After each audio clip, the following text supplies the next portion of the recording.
I cannot either. I just turned it on. Okay, I think they can hear me. There it is. Okay. Okay, Hi guys. perfect. Hello, podcasters. Hi. We are back with another thrilling story.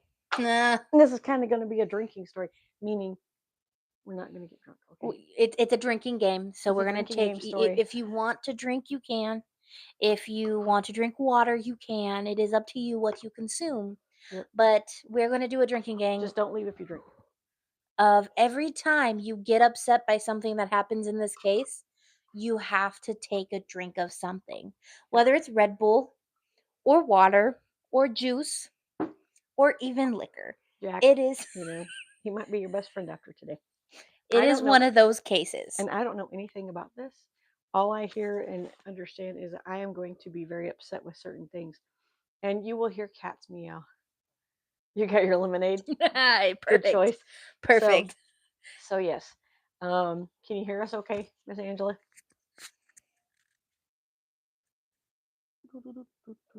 I'm eating at the same time as she's doing this, so there's probably gonna be points where she'll have to tell me to stop eating so I don't choke. I'll try to warn you. I made pot roast Hi, yesterday. Thomas. Hello. Okay. I made pot roast yesterday with potatoes and carrots. So heads up, if there are children around, please put in earbuds. Earbuds. Do not play this around children. There are going to be talks of sexual assault of men, and also there will be a brief mention of children's sexual assault. We'll say SA. Yeah, So we'll say not, SA. Well, it's not too so there is triggering for anybody. Yeah. But it is one of those kinds of cases where you just sit back and question reality. So you guys know we did a poll last week after the last video of who we were going to do the story on. And so obviously the Bayou Strangler won. Mhm. We had one person on YouTube vote for the Bayou Strangler. Yeah. Myself and John voted for Bayou Strangler. I think Thomas, you voted for Katie. So I think next week, Abigail, meet Abigail, everybody. Yeah. The cat. Tatara, what are you doing? Okay, we're gonna do that today. You're not going on my shoulder today. And yeah, You're not going on my shoulder today. So Don't bother your sister. So I think Abigail's wanting to do something like that. Maybe possibly next week. We'll see what happens after today. Yeah, we will see what happens. Might be more than a one-parter. Yeah, we will see what happens after today. I would like the first episode of April to be on a murder case of Katie Hualta, and that is because I will just let you know the killer is still alive, still around, and every 2 years he gets up for parole. So the family fights to put him back in jail and keep him in jail and keep him in prison so he cannot go back out on the streets. No, I was not. So I'm going to try to do that in April because April he is up for parole again. So that's what whatever however far. I have 17 pages of stuff on him. Oh, we're talking about the Bayou Strangler now? Yes. Oh, yes. Yeah. Yes, Yolanda. I'm so happy. That made me so happy. I heard it and I was so happy. She can stay in jail or catch these hands. And you know what? Maybe the next time. I know we're kind of just chit-chatting here a little bit. Maybe the next time we can do one on Yolanda. Yeah. I mean, she's not gone, but do one on Selena and do like a little tribute. And the things that have happened after Selena's died, which is I think real fun, and how prevalent she is still now even to this day. I think they came up with a makeup line for Selena. Her dad let her imagery be used, and it sold out like that. Oh yeah, even years after she had long passed. So, well, that is one of the things we're going to talk about. And if you come in or you're new to the channel, as they did beat her up. Yeah. Well, she kind of deserved. No, she didn't kind of deserve it. She did. Freaking deserved it. She took an icon. So we're gonna get started on the Bayou Strangler because this is gonna take up some time. I'm gonna take these off so you can see my face. So the Bayou Strangler's real name is Ronald Dominique. Ronald Dominique, I will say this, is a terrible human being and a monster. Yep, in or out. Now, that is not everyone's opinion, and you're not entitled to feel that way. That is her opinion. No, when you hear what he did, you'll think it too. So he was a serial killer that killed from 1996 to 2006 in New Orleans. So we've had a 10-year killing time frame. So for those of you who haven't, like, it's you haven't connected it, he killed during Katrina.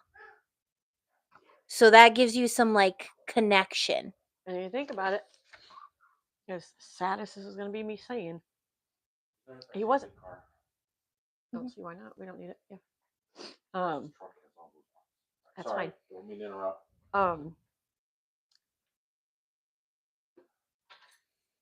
You wouldn't be able to find the bodies. Well, I will tell you this, there is a victim that was found during Katrina, after Katrina. I was gonna be. Never mind. What's her name? Katrina. He killed men. Oh, okay. So there is no exact, so he admitted to 23 murders. He confessed to 23 murders. You need a hug. There are some suspicions of more murders that have happened.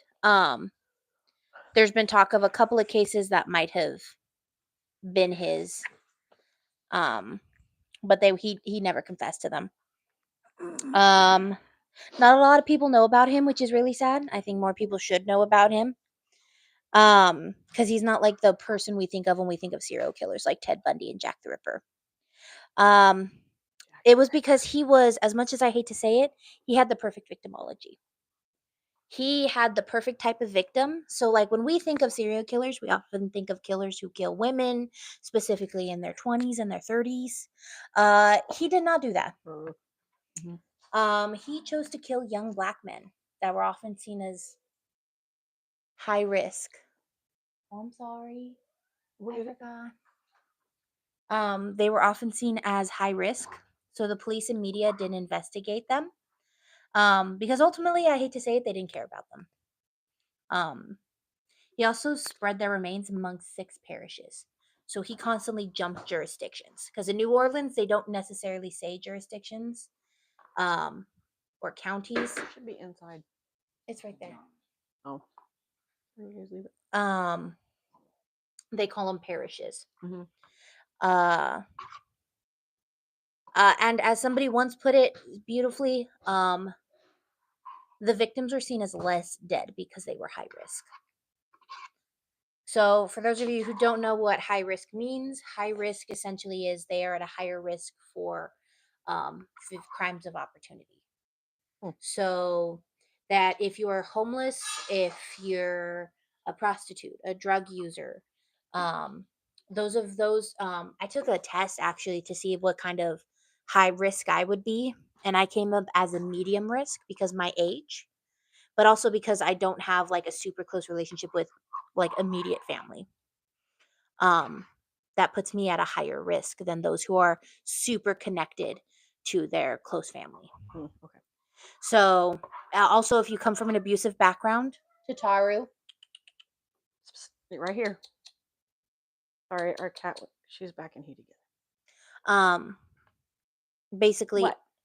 if you're a victim of abuse or you come from an abusive household, that also puts you at a higher risk. So, because these victims were seen as high risk, they were seen as less dead. So, and another thing that made them high risk was a lot of them had criminal backgrounds. So, I will say that. They are still people, though, and I'm going to clarify that multiple times in this case. So, in the spring of 2005, the New Orleans police had a large number of murder victims, and they began to suspect that they were connected. So, they thought to themselves that they had a serial killer or even serial killers on their hands. So, they didn't even think they had one. They thought they had 2 at one point. Okay. The reason they began suspecting was because the victims were virtually the same. They were young men, black men, men and boys, mostly 20s and 30s, but there were some that were younger in their teens, their later teens. The victims were often seen as outside the social norm and normal society. Many struggled with substance abuse or were recovering from substance abuse. Some of them were known for practicing sex work, whether it was the job they had or if they needed extra money, they would do it on occasion. Sorry. So they were really no one that really was looking out for them. They were also strangled and then dumped in secondary locations in places like bayous and marshes. Some were dumped in sugarcane fields, like in drainage ditches by the highway. Well, you think the marshes and the bayous, what do they have in there? Yeah. They have crocodiles, alligators, whatever you want to Yeah. call it. So definitely would be no evidence because I It mean they wasn't would that be he didn't eaten. want evidence. He was just, I will say this, it was just him getting rid of the bodies. He had had his use for them and he just wanted them gone. And that's, so they eventually connected it to Ronald Dominique, and it finally caught up to him. So some background on Ronald Dominique is he was born on January 9th, 1964. He was the youngest of 6 children to middle-class parents in Thibodaux, Louisiana, which is between Baton Rouge and New Orleans. New Orleans. There isn't a lot on his early childhood before he began his early run-ins with the law, though we do know that his family was very, very active in the church. Though there is something that may have led to some trauma. It is said that they don't know exactly how old he was when this happened, but he told his parents that he was being SA'd by their priest when he was young. Uh, the parents, being horrible people, refused to believe him and believe the priest over their child because the priest was like, "No, I never did anything like that. That's a lie." Now, there is talk that the parents suspected that Dominique was gay. So, as a child, and so they believed because he was gay that he was also mentally ill, and so he had to have been lying because of his mental illness. There's nothing really else known about him until he entered Thibodaux High School, where he was in Glee Club and chorus. And he enjoyed that. He got a lot of like joy from that. But it also caused him to be really bullied and harassed a lot when he was in high school. School acquaintances said that they had heard he was gay, but he would not admit it. Like they tried to force him to admit he was gay, but he refused to admit it. And that he was pretending he wasn't, and he wouldn't openly admit it. Which is to me like a WTF moment of why do you care? Why are you trying to make him admit something? Yeah. Um, When you're bullying himself, or unless you are, but you want somebody else to be that way so you feel more comfortable. he also struggled with his weight, which caused him to be bullied even more because he's overweight, and now they think he's gay, and now he thinks he's overweight. And then, which led to depression, poor self esteem, and underdevelopment in social skills, which the underdevelopment in his social skills actually stuck with him for Mhm. most of his life. In 1983, he enrolled in Nicholls State University, where he studied computer sciences. It didn't last very long. He dropped out after a year or two. I was 3. Jeez. So, in his criminal history, Mhm. his criminal history began when he began making explicit. Oh, hi, Jasmine. Hey, Heads sis, heads what's up. up? Do not let kids near be around the thing or have earbuds. Yeah, we'll stop for a second. Let us know if when you got your earbuds in before we continue, because this is a viewer discretion advised. And we're about to get to some of the discretion parts. Yes, so we don't want to have littles. Sorry. Hearing this, Yeah, because this is about the Bayou Strangler. and he was like I This is said, her not so. first podcast. Okay, she goes. I got you. I'm good. Okay. All right, good. So he was arrested for making sexually explicit phone calls to his neighbors, Mhm. which is weird, right? But in hindsight, it was most certainly a red flag. Okay. It's actually now often seen as a precursor to sexually violent crimes, much like being a peeping Tom is. So now we see that and we go, oh, there's something shady going on here. Yeah. But back then, it was just a crank call, and he only had to pay a $75 fine. Now you do a crank call. They find you, and you possibly go to jail if not pay a larger fine. Yeah, but Because he you had think to. it's funny when it is not. So when he reached his 20s, he was working odd jobs and didn't have any friends. And if he did make one, he could not keep one. Okay. He also never felt comfortable in his sexuality, and he convinced himself he didn't belong anywhere. And so he kind of forced this section of loneliness on himself. I kind of wonder though, because everybody was picking on him and bullying him about being gay and his weight, if that caused him to think that, Yeah. mentally, because crap like that will mess with you emotionally, mentally, and physically. Yeah. I do believe there was a quote from a roommate of his roommate where he lived in college with was quoted saying something along the lines of he never brought anyone over Hmm. and there were never any romantic interests. Huh. Okay. So, He's pretty much kept to himself. yeah, there was no history of romantic interest or dates even though he went to a lot of bars Hmm. and he stayed at a lot of bars. He would play pool and actually just lurk and watch everyone. Okay. Um, it was said he wanted to join the New Orleans growing gay community, but it was not. So he would have a group. There's a lot of thoughts that there was no good intentions behind him wanting to join that community. Oh, okay. Um, he was looking for his first. It was actually him looking for his first victims and trying to build his confidence. Is what many people suspect is when he's sitting in these gay bars, just sitting back and watching everyone. He's trying to find the perfect who the perfect Who's going victims to be are. the right fit for it? Yeah. Okay. And in 1994, he was arrested for drunk driving. Okay. In 1996 is where we see the violence and the beginning of who he was to become. Okay. His neighbors called the cop because they saw a man climbing down from his apartment window, shouting, "This man is trying to kill me." Okay. When deputies arrived, the partially dressed man had said he had been SA'd by Ronald Dominique, and he would have killed him if he didn't escape. Okay. Now think about that and grasp that. In 1994, this happened. Okay. Ronald was charged with SA and held for a $100,000 bond, which he couldn't pay, so he stayed in jail for 3 months. And him spending jail in 3 months, supposedly messed with him for the rest of his life. Mhm. And the reason he killed his victims was so he didn't leave any witnesses, so he wouldn't go to jail. Give him a cookie. He a smart one. Idiot. Um, God. so SA convictions and attempted murder would have put him in jail for a really long time. What makes you think? Sorry, we got to go on tangent now. What makes you think? Because we know he ain't thinking. What makes you think that? Oh, let's get rid of the witnesses, and you won't go to jail. You stupid. Yeah. Because where are you at now?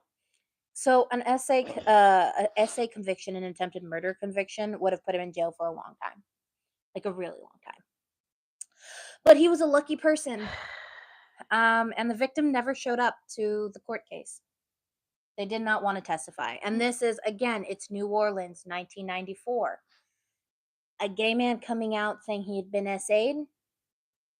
Yeah, There's they're not a scared. lot of there's a lot of fear behind that. There is a lot of anxiety, and there's not that community to help kind of like now where Boost. it's Pretty boost much the no confidence. advocates at that time. Yeah, there was no advocacy. So he was released in November of 1996. Are you upset yet? Do you need to take a drink of water? I'm getting there. I already hated him when he first started. I don't like him. There's gonna probably be a lot of no's, like there was with the So the judge dropped the charges and he was let go. He had attempted to kill and SA someone and he was just let go with no This charges. is on the judge. He was also not added to the We have to- registry. We have to another drink. God, I'd get drunk by now. Okay, Jasmine. So here's the whole thing that what we're doing. So you are caught up on this. It's a drinking game. You can drink whatever you want: water, juice, milk, Kool-Aid, whatever. Jack, Jose, who cares? All right, just don't leave your house. Every We are time. not supporting like drinking. We are not. Let's throw that out there right now. But anytime that you hear something and it upsets you, take a drink of water. Yeah. So this is now twice because I don't like the judge. Yeah. So he was not added to the registry. He was not put on any red flag list. He was just let go. He avoided police for a long time until 2000, where he was arrested for disturbing the peace. He paid a fine to avoid going in front of the judge. 2 years later, he was arrested again for slapping a woman at a Mardi Gras parade. He didn't go to jail or even pay a fine. Why he slapped her. But instead was added to a program that required people to behave in a certain way, like having a job and behaving. 6 months later, the crimes were taken off of his history. This actually seemed to change him. He worked and was a productive person, but it wasn't enough to live. So he actually, this is also, Who hasn't wanted to slap people? That's I- true. I mean, look what- I'm about to tell you the most disturbing thing I think I have read and written down. He doesn't making enough. what did you say? Why does this not surprise me or upset me? Because I live where BTK. Oh, oh, that's the next story at some point. Where we might save that when we move. Yeah. So he worked at a produce place, so he was touching people's produce. He was messing with produce. That was his main job in 2000. Just But because that place didn't didn't make enough for him to live, he at night worked as a Domino's delivery driver. Sorry, I didn't mean to laugh at that.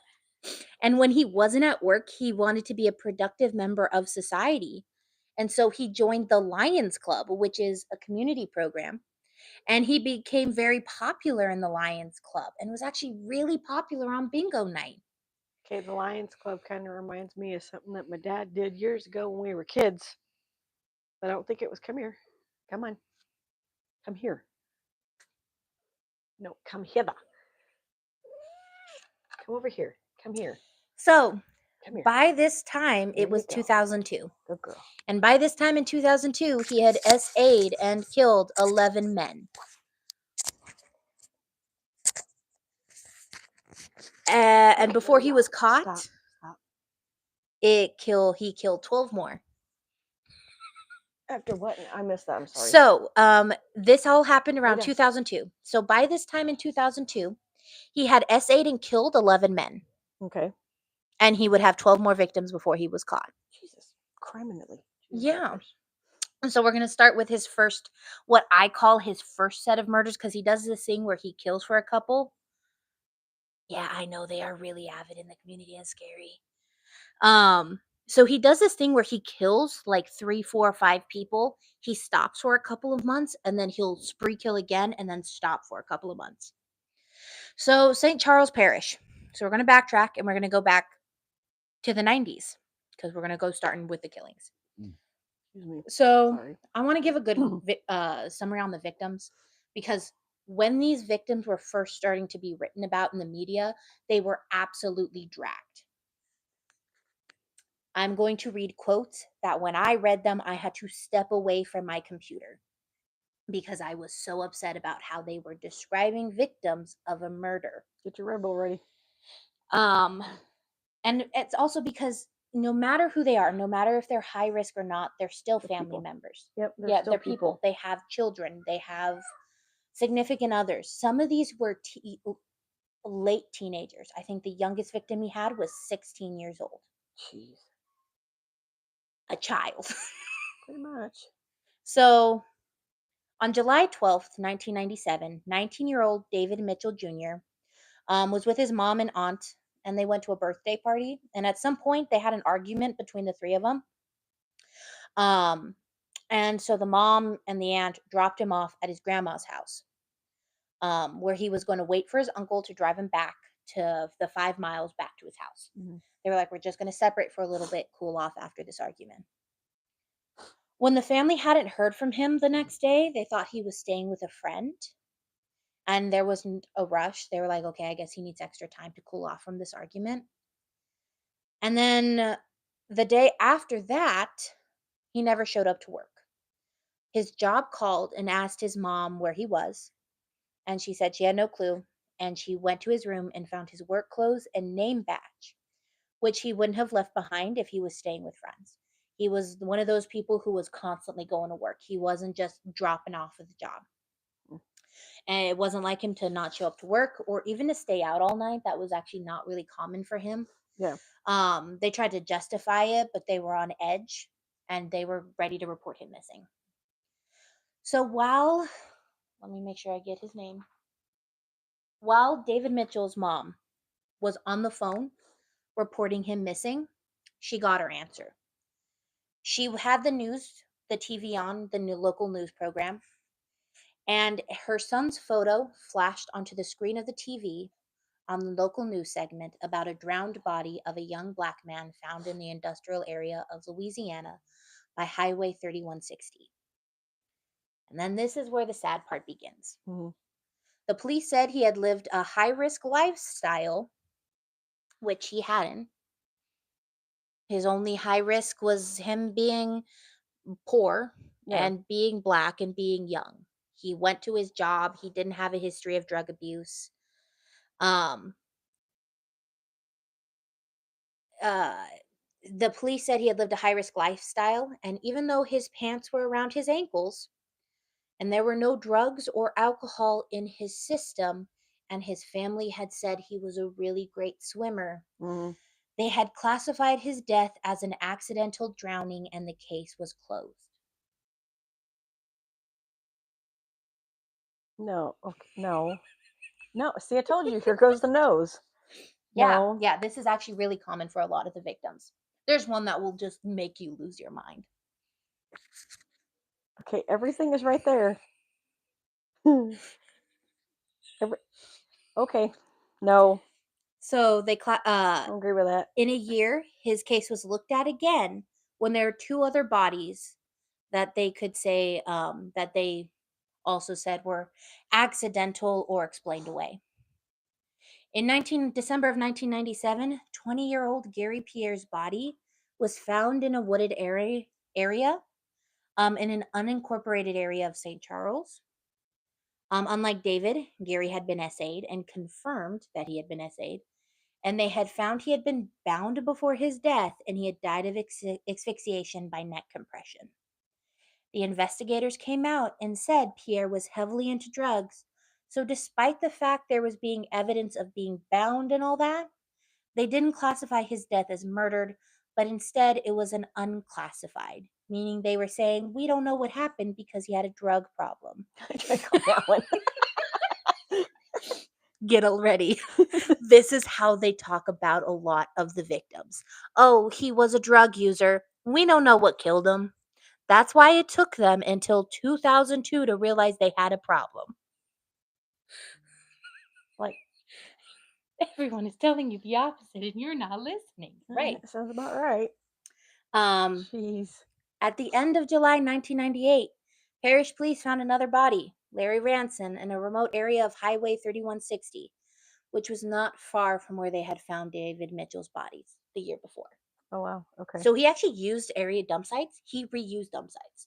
Okay. He was still fully clothed. He only had the trauma of asphyxiation that had caused his death. Like Pierre, he was thought to have struggled with drug abuse, which police believed was the main reason for his death, so they labeled it unclassified again. Okay. This is more of a head scratcher than a drinker game. Okay. Go ahead. The police saw no connection between them and just shrugged their shoulders at them. There is a limited amount of information on them. Stop buzzer right there. They saw no connection between them. Even though, okay, one had his pants around his ankles, so that tells you something right there. Mm-hmm. And then this person was essayed. Oh, but they don't have any connection. They were also all young black men. Oh yeah, there's no connection. They were all also deemed high risk. That's still no connection. Exactly. What are they smoking? There is a limited amount of information on them. The demographics, though, are significant. All three are black men on a lower socioeconomic level, and two of them are known to be gay or bisexual. So two of them were known to be gay And or if you think bisexual. about it back then, or even further back, that preference, and I'm going to use preference, I'm not going to demoralize people. That preference is of that type of person. This guy probably felt nobody's going to miss him. If you literally sit there and think about it, literally think about it. That's why I said he had the perfect victimology. That I'm going to pick, and it goes for any serial killer, any murder. They're not going to miss him. Because I'm gonna be honest, if this had been 3 college girls all found like this, police would have been like, this is a serial killer. We got to bring in the FBI. We got to hunt him down. Yeah. This is all like, here's the rug. Sweep, sweep, put it down. Mm-hmm. That's what's happening so far. And two of them had a history of drug abuse. This is what we um, would call the victimology of the killer, the victim profile. Mhm. And the victimology gets even stronger as the victims increase. But it also shows the police didn't really care because of prejudice of some kind or other, whether it was because they were black or whether it was because they were gay, bisexual, they were drug users. Um, They profiled. yep, little effort was put to solve the cases. In February of 1999, Pierre and Ranson's cases were finally classified as murder and investigated, but they never found who killed them. And also by this time, Ronald Dominique had killed 3 more times. I was 19. These all happened, remember, in late 1997, early 1990, early 1996. Yes, 96. So 2 years had passed between the murders, and they finally were like, oh, let's run as murders now, not unclassified. Let's actually put our stuff down and use our brain. Yeah. Come on. So we're going to talk about the New Orleans suburbs. So this is a time period of 1998 to 1999. Okay. So on October 3rd of 1998 was unseasonably hot for Louisiana. And I'm going to focus more on this victim more than any other victim because this victim got dragged the most by the media, but also he is the leading cause for Ronald Dominique's downfall. Ooh, yay for this victim, but I'm sorry that this happened to you. Ronald Dominique drove to the French Quarter. He thought there would be more activity and movement in the French Quarter. It would be a place to blow off steam, aka pay for sex. Sex was really easy to find during this time period in New Orleans. Ronald went to a bar, Rawhide, which was well known at the time. Ronald took a seat next to 27-year-old Oliver LeBanks. Oliver had gone to the bar with his brother and some friends, but he didn't really like Rawhide, so he sat at the bar and he drank a beer. After a while, Ronald and Oliver started to have some small talk, and it was apparent what Ronald was looking for, and they made some plans about what was going to happen as a transactional experience between the two of them. The two men left the bar to get Ronald's car. It was dark at this time. When they reached his car, it was parked in Jack's Brewery, which was empty because it had closed by this time. They had reached it. They began the transaction, but suddenly Ronald flipped him over, and despite Oliver's objections, Ronald essayed him. When he finished, Ronald grabbed a tire iron off the floor and hit Oliver in the head with it, twice, causing a concussion immediately. Mm. He then began to strangle him at some point, and when he could no longer sustain the pressure to strangle him, he wrapped a belt around his neck so tightly the clasp cut into his neck, and he kept it there until he was sure Oliver was dead. Wow. Okay. So Dominique drove Oliver's body to an empty stretch of road and dumped him under an empty overpass. The next day, somebody found the body and reported it to the police. Oliver was a black man who had a history of drug abuse and was known to practice sex work from time to time to get money, which just added to his victimology. Mm-hmm. The media, when they reported on Oliver's death, reported him as a gay prostitute, as well as, this is the part I got really mad at, an uneducated and unvalued transient kitchen employee in some mindless job. Drinking. You told me that part, but drinking. It made me so mad I had to tell her immediately. I had to tell somebody because that is just a person who had been murdered, and that's how you're referring to the victim. You're demoralizing them in front of media, in front of everybody. That was Oliver. He's already demoralized by this person, by What he had done to him. idiot here. I'm gonna call him idiot because I don't care to say his name. But for the person that did this to him, demoralized him even more. Dump him on the side of the road. More demoralizing because you're making him insignificant, and now you're making him even more insignificant because you are profiling him. So that was how Oliver was described in the news, the victim. LeBanks' family has since tried to fix the way he was seen by the media. An old employer said he wasn't a badass in any way. Ollie had 5 children. That's even worse. He had responsibilities and a good future ahead of him. He had one weakness, and he had been clean for a while. So he wasn't using drugs at the time of his murder. Oh wow. He was trying to get clean. He was a recovering drug addict. To this day, there has been no apology about what was written by him. Of course there's not. Detectives found little evidence, but they did manage to find a single hair on his body. But until they had someone to match it to, there wasn't much they could do. They knew, though, it had to have come from a white guy. So they knew they were looking for a white dude. You have his DNA. But again, the only reason your DNA gets put in is if you are convicted for a sexual offense. Thanks a lot, people back in this, early 90s Um, for not making him get put on the list. the police wouldn't have to wait long Jeez. for another victim, but it was in a different jurisdiction, so it would take a while for him to connect the victims. Okay. Ronald did this on purpose because he knew it would take forever to connect the victims. It took him forever the first time.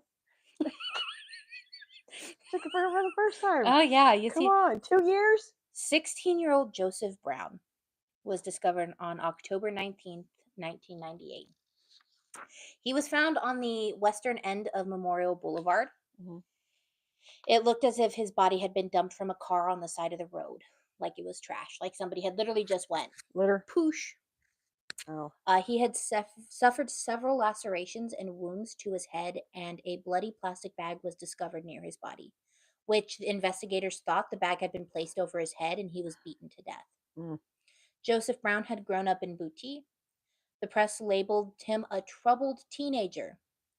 On the night of the murder, he was out with some friends, and no one knew how he had gotten to where he was found. The coroner said his cause of death was strangulation. There was again no evidence or clues, but again, he was a troubled kid and just went on their way.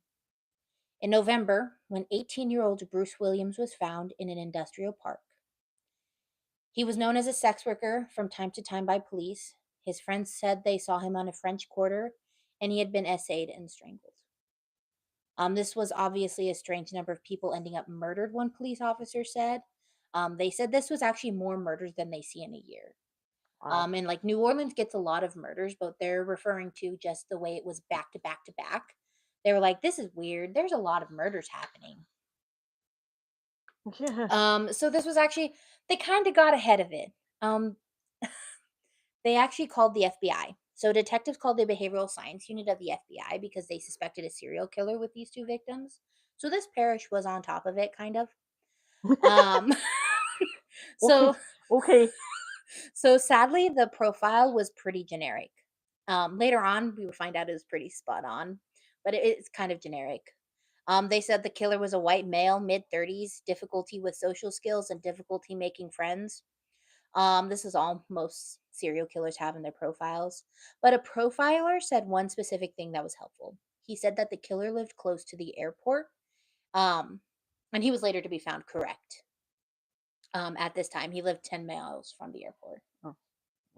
Oh. So during this time, Ronald Dominique was on the hunt for his next victim. The police had no clue about who this dude was. They were just like, okay, FBI's given us this profile. Yes. Okay. They went, FBI gave us this profile. Yeah. Cool. There's not much else we can do. Why, thank you. Okay, so on May 30th of 1999, the partially closed body of 20-year-old Emmanuel Reed was found in a dumpster behind a business. Graduated high school. Sorry. I'm just 90s. The Yeah, as 90s you're, for me are like, dang, I was, the time frame is like, yeah. I mean, of course, we're not going to hear about any of this stuff because we don't know anybody. We're outside playing or hanging with our friends. Mm-hmm. But they really didn't even talk about it in Oklahoma because it didn't happen in Oklahoma. Peanut? Oh, I'm sorry. No, he's sad now. Can't have it. Emmanuel Reed had lived in New Orleans most of his life. He was known as a drug user and an occasional sex worker. He also had been essayed and strangled. At this point, I'm just going to say, So if they're assuming that they are drug users, obviously sex workers, they've been arrested more than once then. Obviously, if they're going to sit there and be like, they're a known drug user, okay, well, they've been arrested numerous times. and I was looking for photos of some of the victims to show you guys, and most of the photos, I hate to say, on these people were their mugshots. There's not a lot of photos. Are you trying okay? to walk. That hurts. You're over here you're walking like me. I'm gonna take this off so I don't blow my nose in the Mikey. Okay, go ahead. So 1 month later, another body was found. 21-year-old Angel Mejia. He was found in an industrial area at the time. Yeah. He was also living on the street, which put him at a higher risk for exploitation, and for just put him at a higher risk in general. Yeah. This time, though, he left him in front of a well-known business dumpster that was really well lit. A dumpster or A dumpster. Police actually thought he was getting sloppy at this point. So afterwards, So purposely trying to make a mess. yeah. So after LeBancs, the police were quietly connecting all of these cases. Okay. They tried to keep it quiet. This didn't go well because misinformed leaks to the press started. In June 1999, there was a talk about a possible serial killer in New Orleans. Possible? This has been going on for quite some time, and you all think it's possible. No one knows where the information was coming out of in June. The media was reporting 3 dead bodies of young men who were shoeless, and the bodies were dumped in rural areas. They linked Angel Mejia, Joseph Brown, and Manuel Reeds, who they didn't identify in the article. They just linked them to a single killer. Stating they were dark-skinned men, they claimed falsely all had cocaine in their systems at the time of their death. They did not have cocaine in their systems. Like, did they test them before they, just asking? The article How do you seemed to know? focus on the fact that the bodies were found shoeless, which wasn't true. Some of them had shoes, some of them didn't. Okay. Everyone focused on those shoes or lack thereof. Shoeless wooden calling card. The police decided not to release a statement on this, and they didn't inform the potential victims. They painted potential victims. Basically, they said that all the victims were black male drug users.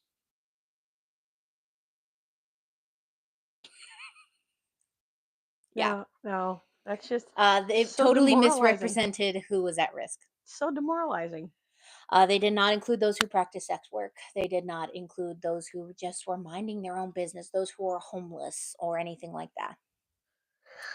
So, in August of 1999, 34-year-old Mitchell Johnson was found under the same overpass that Oliver LeBancs was found. Mitchell was living on the streets at the time of his murder. His friends actually saw a suspicious guy driving around the neighborhood, and they described him as a white male, mid-30s, receding hairline and puffy cheeks. Really, the shoeless. Did Shoeless wonder. Did you get the read? God. They had said that it was a white male, mid-30-year-old, receding hairline and puffy cheeks. They were describing the killer? Yes. Is that? They were subscribing. I haven't been drinking. Okay. There's drinking and just being annoyed. And How about this? How about you get annoyed and it's an annoyance. Yeah. Of how these people are treated. It's an annoyance. And if I drink too much, I'm gonna have to pee. So try not to do it too much. So basically they saw a suspicious guy driving around the neighborhood. But because they didn't think that the victimology was them, they didn't really care. This is a lot of water. It's gonna hit my bladder. So Mitchell stumbling over words. Oh, yeah. Mitchell was found S8 and strangled. Police then released a sketch after his murder, saying it was a serial killer targeting men in the area. That was bald with puffy cheeks. Instead of a serial killer killing black and gay men, which the police feared would negatively influence the public's desire to help. The picture and article didn't help, but the police had to prevent the whole story from coming out because they didn't want it to negatively impact their case. Okay, didn't they think about that? When this is all going on and the family could sit there and be like, hey, this is what's going on.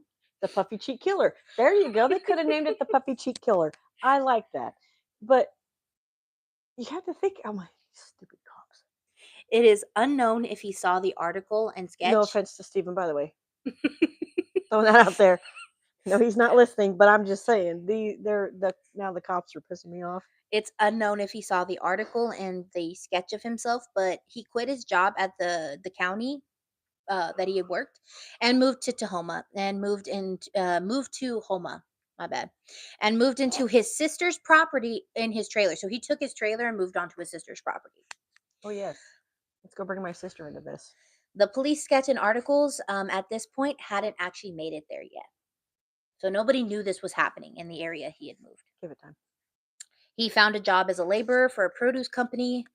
And then on January 1st, in La Push Parish, a man was reported laying motionless by a barbed wire near Highway 7. And when police got there, they found the 23-year-old body of Michael Vincent. Michael had a history of drug charges, and he had an unsettled way of living. He was strangled, and the murder was not connected to the others because it was too far from New Orleans. It was too far from the other victims, so your jurisdictions didn't connect them. And then after this, he did the unspeakable. He stopped killing for 2 years. There is no trace of him killing anyone. I was about to say, stop breathing. No. At this point, he had 11 victims. Okay. So we're about to start on when he goes from having 11 victims and he begins again in 2002. So from 1996 to 2000, he had 11 victims. Okay. From 2002 to 2006, he had 12. Okay. So he kind of accelerates a little bit. Yeah. I wish. So it is now 2002. It is kind of rare that serial killers just stop. This is back when he was working as Domino's at the produce company, when he was joining the Lions Club. But in 2002, he resumed his killing. On October 5th, he met 20-year-old Kenneth Randolph, who was essentially his neighbor. And on October 6th, Randolph's remains were found in an abandoned cane field in rural La Push Parish. Unlike the other victims, though, he was completely nude, except for some socks, and it also looked as if he had been posed. So he had been posed with his butt in the air. Most likely, this was done on purpose to humiliate him, even when he was dead. Which oftentimes, if somebody takes that amount of time to humiliate a victim, Mhm. it's because they know the victim pretty well. And with it being, as you said, his neighbor, Mm-hmm. he obviously knew him pretty well. There is no evidence of this though, so they just kind of are like, "Oh, this one's weird. He posed him." Shoe's just gone. Love the socks. Oh my god. So there was, of course, evidence of him being tied up, just like some of the others. Some of the others didn't get tied up. Some of them didn't get tied up. Some of them did get tied up. And this is important, and I will tell you why it's important much later on. Meaning possibly in part 2. Yeah. The autopsy concluded he had been dead for 5 to 10 hours before he was found. So he was actually found pretty close to when he was killed. Mm. Okay. There were abrasions all over his body, and the binding was so tight it broke his skin. Ooh. So a lot of, besides the fact of going into rigor and wherever the bindings were, the blood's gonna. They sadly The bruising. couldn't determine whether his cause of death would be ligature strangulation or manual strangulation. Okay. So ligature is when he ties something. Right. Manual Get that. and that's the thing. Manual is like you have to have a lot of force and then not only that, force. if your hands are doing that, it's gonna leave handprints. Mm-hmm. Okay. Less than 2 weeks, another man was reported missing on October 12th. This one is heartbreaking. Sounds like the killer was a bit frustrated. He was. That's why he put the pedal to the metal. And yeah, because he killed on what day was it? October 6th and October 12th, he had killed again. So 6 days later. 6 days later, he killed again. He killed an Anoka Jones. Anoka Jones came home and told his girlfriend, Shelly Watson, he was going out for a smoke. And this was after he had brought his bike in and everything.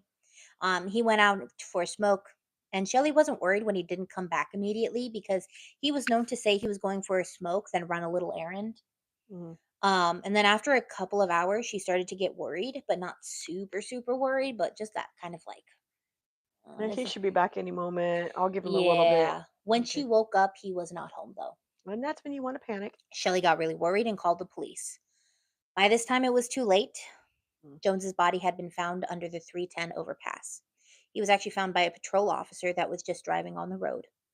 Officer Smith saw drag marks, meaning the body had been specifically dragged to that location. Noka Jones's cause of death was asphyxiation by strangulation. Police had come to find that a couple of hours before he went missing. Jones and his friend had been confronted on the street by two men in a gray truck. Jones took off running because there was a well-known drug dealer in the truck. They brought the dealer in for questioning, and the dealer said he knew nothing of the murder, and he actually gave a list of people who might know. Jeez. Uh, Okay. uh, who might know. And then he also gave up his hair and saliva samples just to prove he wasn't the murderer. He was like, I don't care. I'm going to tell you I didn't do this, and here's everything to prove I didn't do At least this. he's willing to give that to give him. You know, I mean, he's still a druggy person, but Yeah. They crossed him off the he list. The cooperated. detectives didn't think he had anything to do with the drug. Didn't think he had anything to do with it. All while this was happening, police in Louisiana were starting to connect unsolved crimes and connect them across parishes. So they finally put the 2 and 2 parishes together. Yeah. They even so during this time when they were trying to connect the dots of the different jurisdictions. Yeah. They interviewed family members of different victims across those jurisdictions to see if they can find connections between the victims. And they couldn't find a single one. But you're not going to, because none of them probably really knew each other very well. Now at this point, it had been at least a dozen men killed, and you would think there'd be some outrage Uh-huh. or some push Sorry. on the police to catch the killer. There was no such push or outrage. Why not? I think you know why. Because they didn't want to do their job. Water. Because they lived a high risk lifestyle. That was the reason there was no pushback. They had done this to themselves with some people's mindsets.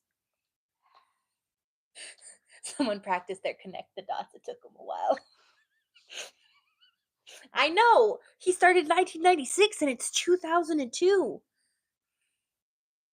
He went to go help get Crystal's TV and take it to her. The pot roast and potatoes, and why don't you get one of my Heath bars? My Heath ice cream things. Why do you make that? Ooh, have a butterbeer kiss. Yeah, I'd rather vomit. You just dropped a piece in the floor. You yell at the dog for eating food. Okay, back to the story. So he would move jurisdictions 60, 70 miles apart to South 90s, 2000s POC wasn't important. Sorry. Yeah, back then they were not. Sorry. So he would drive 60 to 70 miles.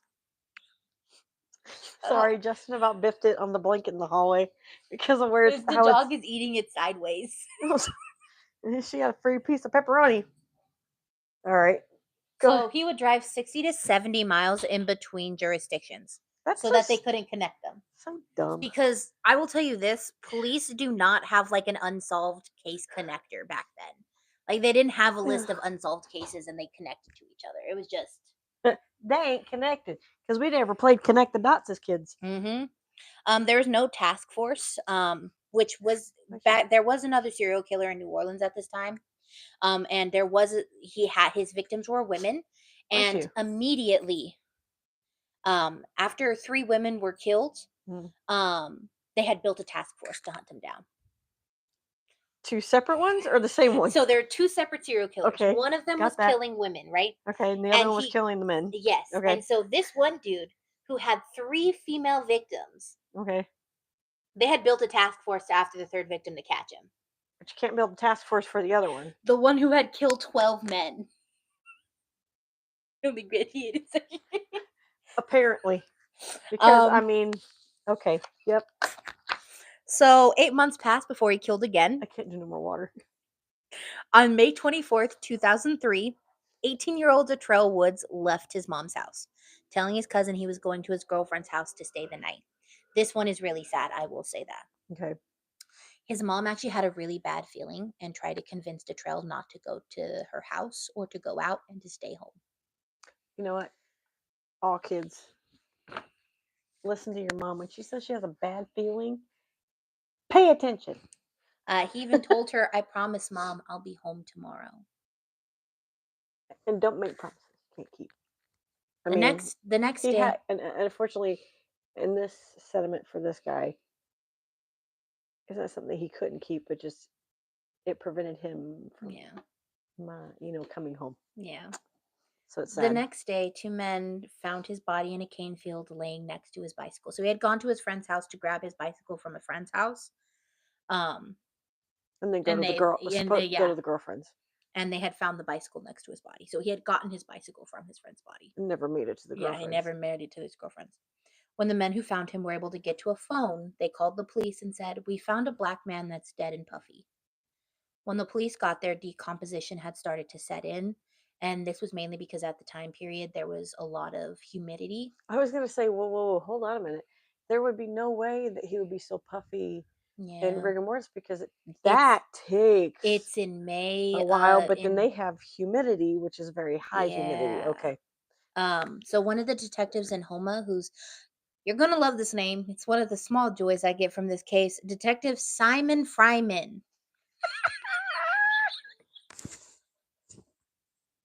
Yes. Detective Fryman should make a shirt. So he actually noticed that the bicycle that he didn't have any shoes. Goes with And the shoes again. yeah, and he had been dumped, so he didn't walk to his location. He had been carried to the middle of this cane field. Okay. Shoes. Yeah. Every one of them have had no shoes except for the one that was No, there's been a couple that have shoes. naked and just socks. Does this guy have a shoe fetish? No. Does he keep things of his victims? He does not keep anything of his victims. It's That's what I'm more asking. If he's keeping their shoes. it's more because, as much as I hate to say it, he was inviting them to his house, and they would take off their shoes, Oh. and then he would kill them in his trailer. And then he would just throw away the shoes. Oh, okay. I just asked because some people keep weird stuff. Oh Like no, there some was a people, serial killer that kept women's there's like shoes. people that keep pieces of hair, which Yeah. is downright freaking disgusting. Yeah. Chainsaw Massacre, they just keep skin. Yeah. Hannibal Lecter, skin. So- he ate people. So he noticed that because he didn't have any shoes on, he couldn't have walked to his location. So he had to have been carried.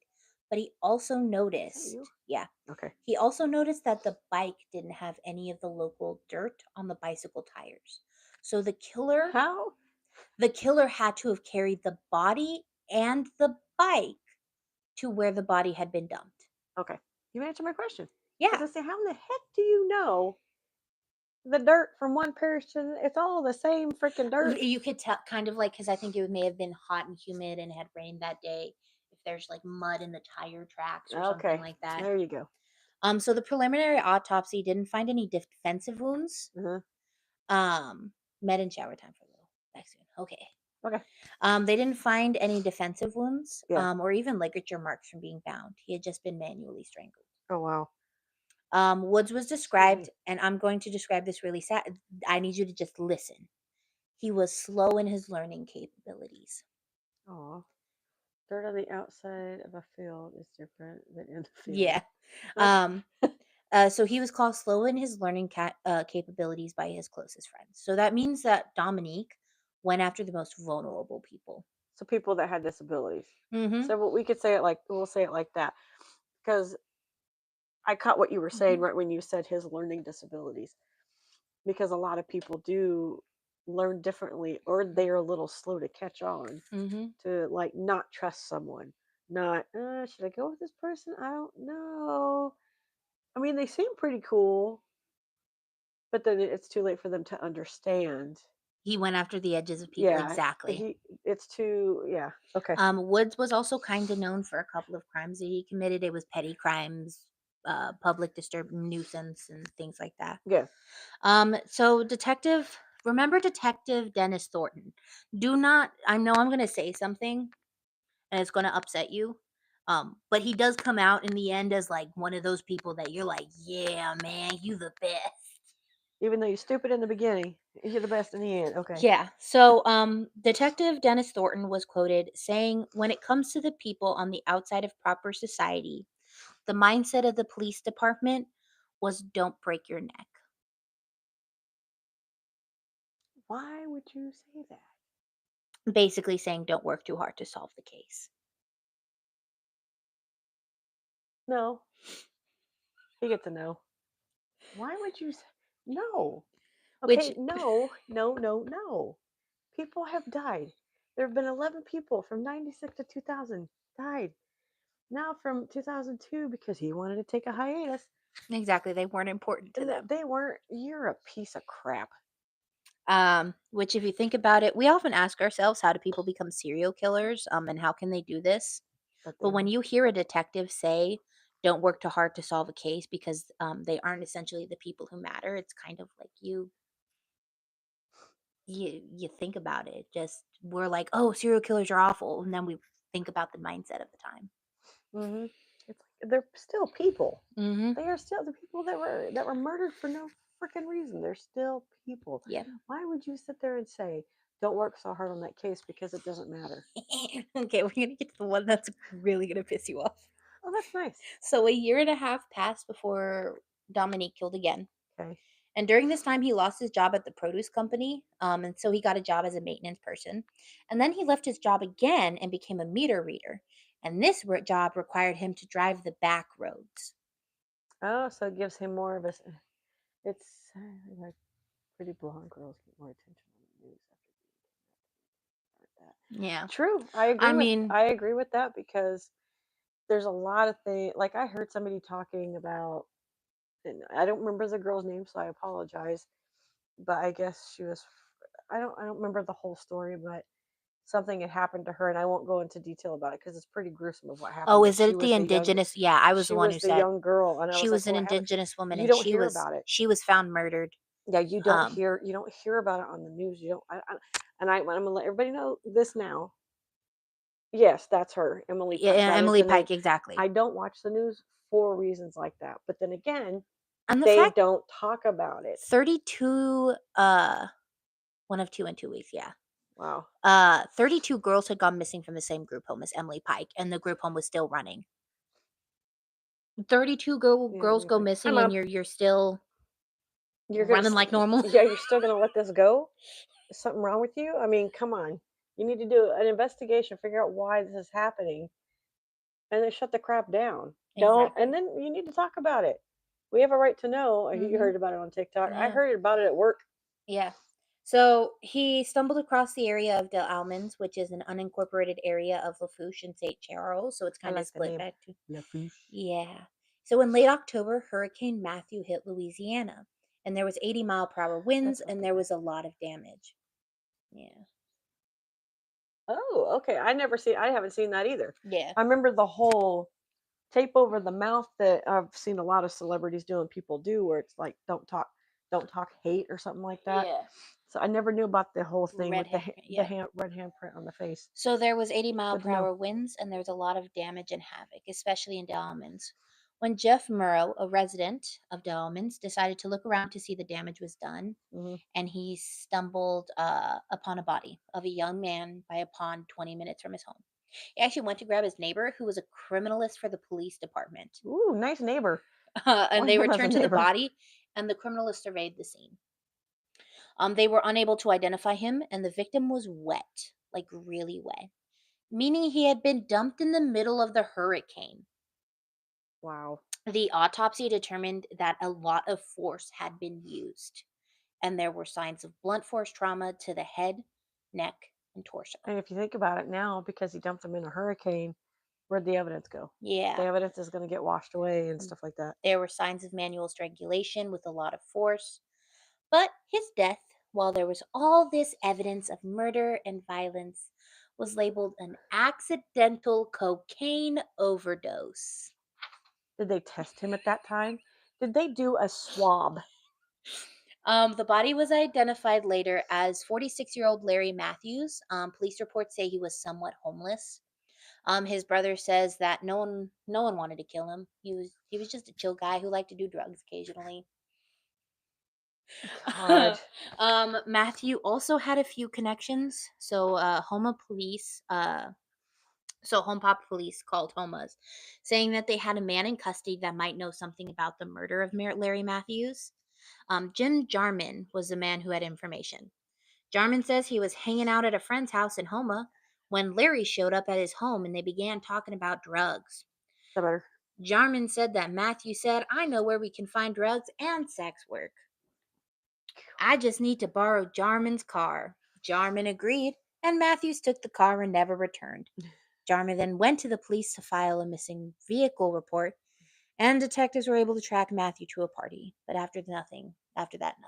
So basically, they kind of got a little bit of information of where he was, He went to a party, pretty much. but after that, nothing.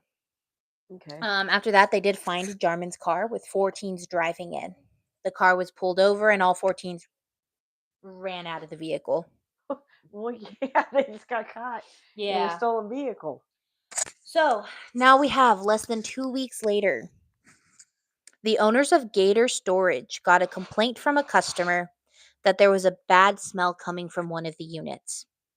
The unit, when they went to go investigate, the unit was not held with a twist lock, but only a twist tie. The woman noticed the smell and noticed a dark fluid that looked like blood is seeping out from underneath the door. Too much water. Okay. I'll answer any questions you guys have while she goes to the restroom. Any questions? Took me 3 days to find out all this information. I will let you know.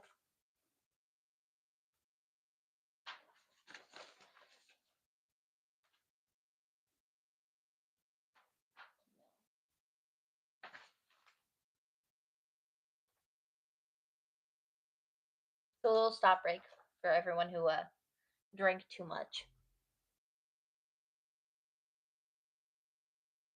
That's gonna get real hairy.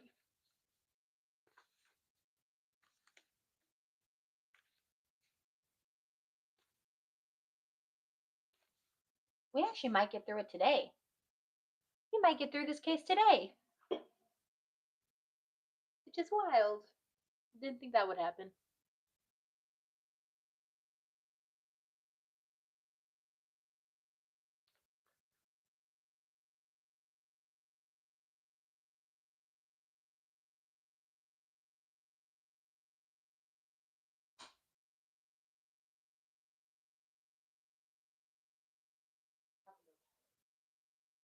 Yeah, I wanted to do that. I actually I'm real sad because I thought this was going to be a two-parter. I found a bunch of photos of the victims. And instead of using there's not a lot of photos of the victims without their mugshots, but there was a couple of photos I found where their family was holding the photos. So I wanted to use those photos because a lot of the times people get swept under the rugs because they're criminals. You look at their mugshot, you go, oh, that's their mugshot. Yeah. I wanted to show they had families. I mean, there's a photo of Oliver Banks that I found really sweet. He's just sitting there and he's smiling with a beer and he looks like the happiest person in the world. And I was like, that is so sad. And exactly, and then it got taken from him. But also the really sad part, they called him Ollie. Did you hear that when he went? Ollie had 5 kids. Yeah. That was his nickname. That's a cool nickname, though. Yeah. Have a nickname of Ollie. So, Okay, I'm back. So, less than 2 weeks. So we get to the part where they notice a dark fluid that looked like blood seeping out from under the door. So when she opened the unit, she was confronted with the dead body of a middle-aged man. Okay. A man in his 50s is what she said. They found there was no security measures like cameras or alarms at this storage unit. Dang, so he moved up the age. Yeah. Which actually he didn't. So there was a list of 50 names or owners that they couldn't to try to find. None of them were the person inside of the storage unit. And they couldn't identify him because he was the state of decomposition. They did find it was actually a 20-year-old man, not a 50-year-old, but that's the state of decomposition. Made him look like a 50. It made him look like a 50-year-old. And he was also white. So it was definitely like a strange. This That's one, like a left. That's a yeah, and so it makes me wonder if he had some personal connection to him, the keeping him in a storage unit where he's hidden away instead of dumping him in the public like he did all of his other victims.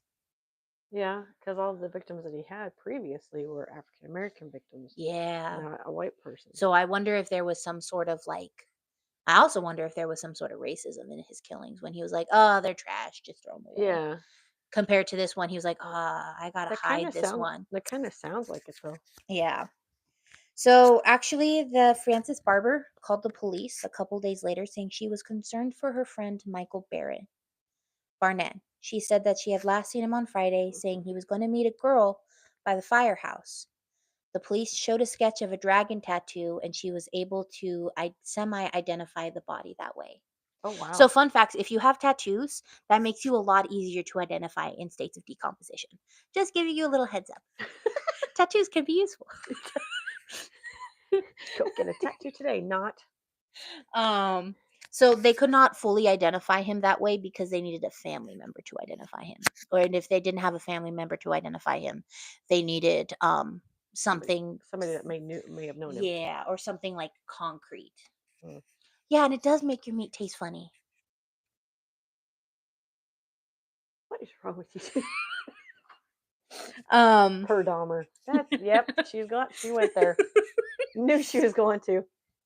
so Detective Simon Fryman, our favorite detective, actually Good talked to everyone at the fire station, but no one saw him or could identify him. They tried to officially identify him, but they couldn't. Laugh He out had loud in his a face. he had a he had a rocky relationship with his family, and even his family was actually getting concerned because they hadn't heard from him in so long. Well, yeah. I mean, Um, they did say that he had moved in with a new roommate, and they were pretty sure the roommate had something to do with it. His roommate's name was Dorian Bates. neat They name. yeah, they were actually able to get a warrant for the apartment, but it turns out that Barnett didn't have a lot of belongings, so there was nothing to be able to identify him. And then a female detective go Give it to women, us women. Woo! found out that he'd been in a group home and thought he must have gone to a dentist in the group home. So she went and found the dentist to be Oh, able to identify him by his teeth. see, that's why we live But longer. here's the funny story is when she originally contacted the group home sent her to the dentist. When she called the dentist office had been closed. It had been purchased by another dentist. So Oh it had switched no. hands. So then she called the person who had bought the dentistry Uh-huh. and they had kept all the old records. Wow. Oh, okay. So she really went over and In beyond. my She in my went in my head, I'm thinking, new dentist buy it. I'll get rid of all these files. That's pretty dang smart. She kept all of them, and so she straight up was like she didn't stop at hearing that the dentist office had been closed. She was like, "Let me call the other one. We're gonna see." That's pretty smart. Well, and also if you think about it, a dentist is going to keep the previous records because if those people are still coming to that said Yeah. dentist, okay. So the media identified him as a victim before the police even connected him to the others. Wow. There was a break in the pattern though. It was a white guy and he had been hidden. Police didn't have to wait long though to find another body. Dad and a son found a body. They were unsure if the man was dead or drunk. Wow. So Detective Fryman saw the face and was actually really surprised. It was 22-year-old Leon Lorette, who was the main suspect in the murder of Anoka Jones. That suspect who gave his DNA and hair and gave a list of people. Oh, it came back around. Yeah. Oh wow. He had been killed by Dominique. So they were able to actually track Leon Lorette to the Sugar Bowl Hotel, where people saw him with a white guy driving an old Chevrolet Suburban. They Wow. ruled he had been strangled and that he was really, really, really drunk when he was killed. Wow. So he was so inebriated that he There was no defensive wounds or anything like no. that. Now we're getting to 2005, 2006. So he left no evidence at any of the murders except for, I do believe it is Manuel Reed and LeBanks. LeBanks, he left a piece of hair. Mm-hmm. And Manuel Reed, they found a little bit of semen. Oh, I guess I missed that part. Yeah, I forgot to mention that part. It comes back up later on. Okay. But he never left any evidence. It was always super clean. Right. He actually started to get really brazen.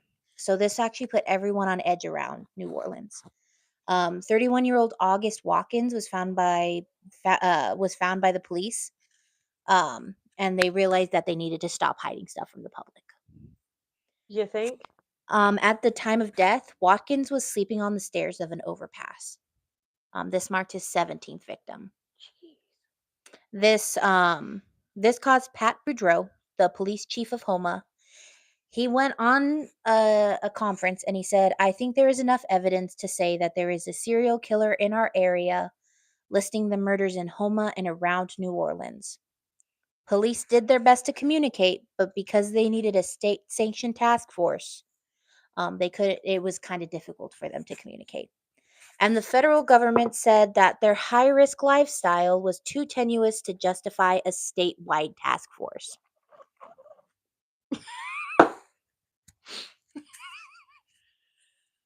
Now you have enough evidence. Now?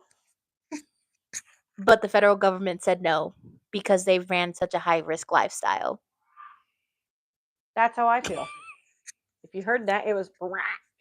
After Watkins, a small amount of resources was actually sent to build a task force. So because of his death, the federal government was like, "Here, have a small amount of money. Build a task force." Because it was a white dude? No, Watkins was not a white dude. Watkins was also black. The white dude, that didn't really add because But you have 17 victims later. 17 victims later. yeah. Oh, okay. Yeah, now that's Yeah, enough evidence. Okay, yeah, here yeah, you go. Yeah, here's a small amount of money because it wasn't a whole lot. It was a small amount of money. Are you all right? Dog's over there flipping out. She's also very fart. upset. Wait for it. But Um, that doesn't justify what this man has been doing. 17 victims does not justify. Okay, now there's enough evidence. So here you go. and then Have it's some at money. this time also you start seeing he does start killing white dudes. So he now starts doing it indiscriminately. He's like, my victimology ain't no longer just young black men. They Well, are because now by young this- black and white men. Well, because around this time, they didn't talk about gay, Mhm. anything like that back in the 90s. But now, the further you get into 2000, now it's becoming more prominent. Now it's becoming more open. But also, he So didn't what's the kill point? a lot. He also started killing non-gay men. Remember, Mm, Anoka Jones, his girlfriend, and all that other stuff.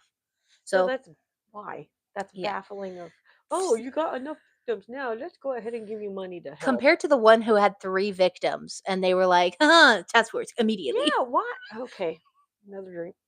This time I have to open it. So, as state officials built the task force, Dominique was on the hunt for another victim. A farmer found Somebody say something. 23-year-old Kurt Cunningham. She's done with this. Yeah, Yeah. because he ain't doing shit for these people. A Come farmer, on. he found 23-year-old Kurt Cunningham. Never visiting Louisiana. He was found in a drainage ditch by Highway 307. It seems that the body had been lying in the ditch for 5 days, so the decomposition was pretty heavy. And it led the person committing the autopsy to believe he had been killed like all of the other victims, but they were really unsure due to the state of decomposition. Kurt Cunningham had been arrested for minor offenses and he was hopping from place to place. And at this time, the police didn't even realize there was many victims because remember, they started saying LeBanks was the first victim. So to them, they weren't at 17, they were at 14.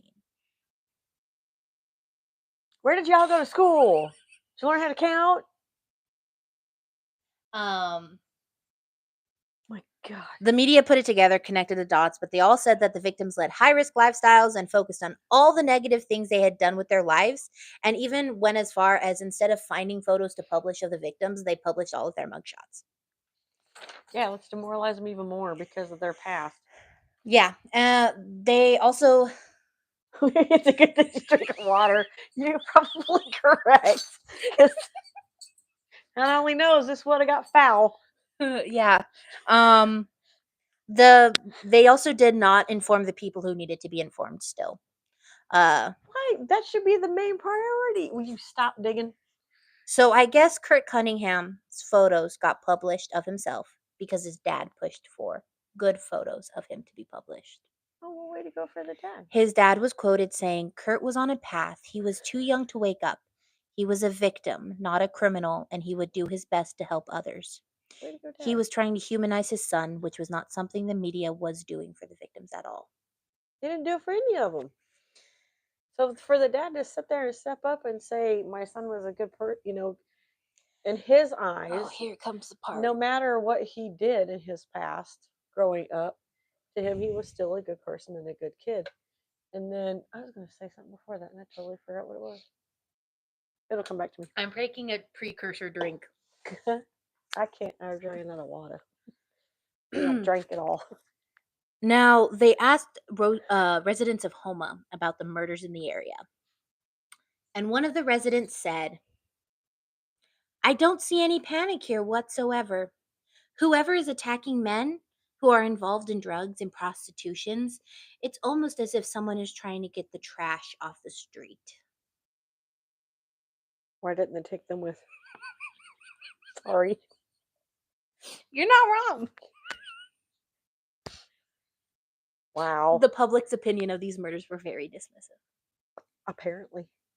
The task force was going really hard. They really wanted to solve these cases. Once the task force was built, they were like, "We gotta do our best, You man." should have built it when it started. They tried to piece it all together, but there was no evidence that they could find, which is wild, especially because of how they were killed. And then on July 2nd, 2005, 20-year-old Alonzo Hogan was found in a cane field. He had been essayed and strangled.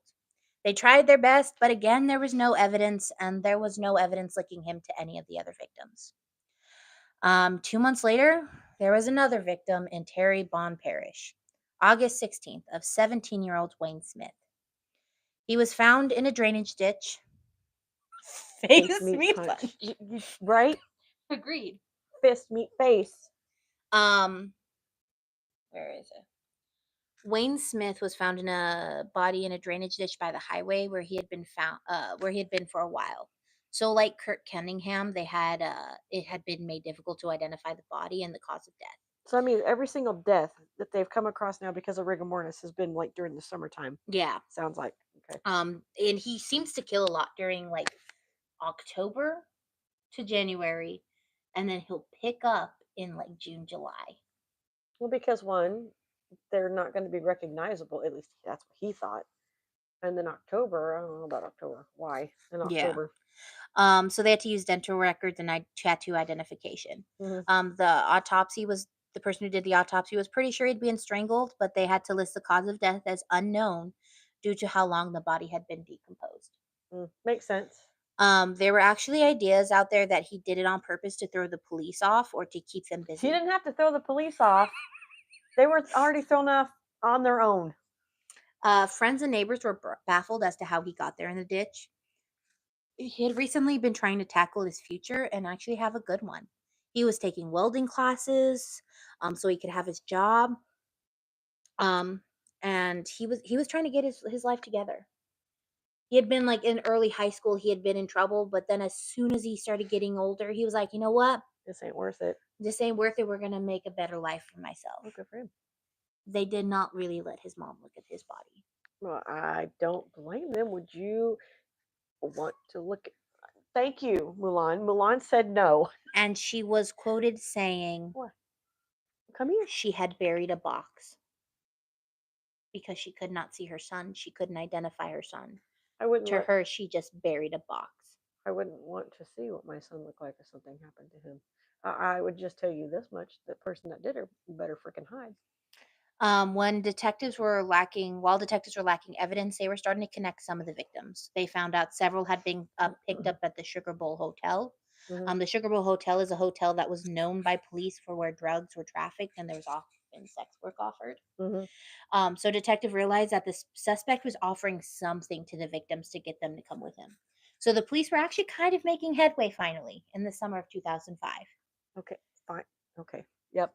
So you want to guess what happens that completely throws off the police for a loop and puts a whole standstill on the investigation? Why? I mean, make it help, please, because they were doing a standstill the whole time it happened. On August 29th of 2005, Hurricane Katrina hit. Okay, well, that's a major standstill. I mean, what can you do with that? This means that Can't do much. he was still killing while the area was still dealing with the after effects of Katrina. While many people in government agencies were trying to clean up, Dominique was using the chaos to his advantage. He picked up 40-year-old Chris DeVille, and he was just added to a list of people lost by Katrina. Yeah. So when his family reported him missing, they just went, "Oh, he's lost because of Katrina." They just added him to a list. So that helped. Okay. He was not recognized as a victim because he had stable housing and a job, and he did not fit the victim type at all.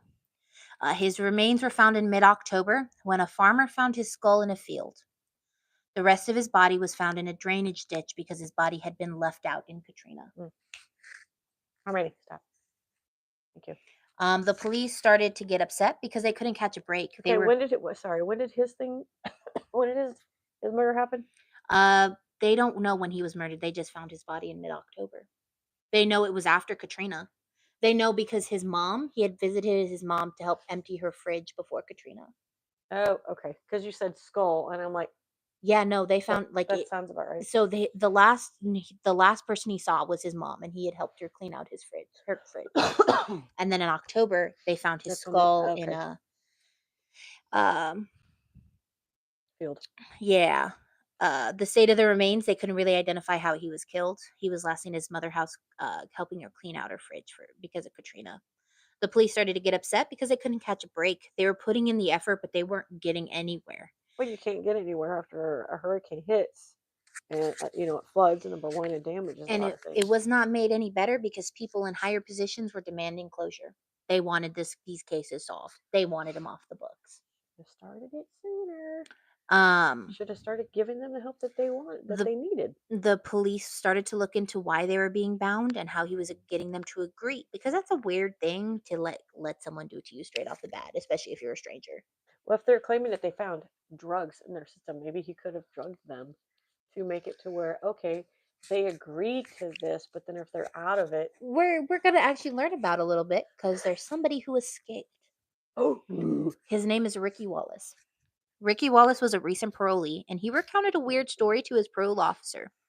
One that the officer was really confused about and didn't want to believe, but luckily he did.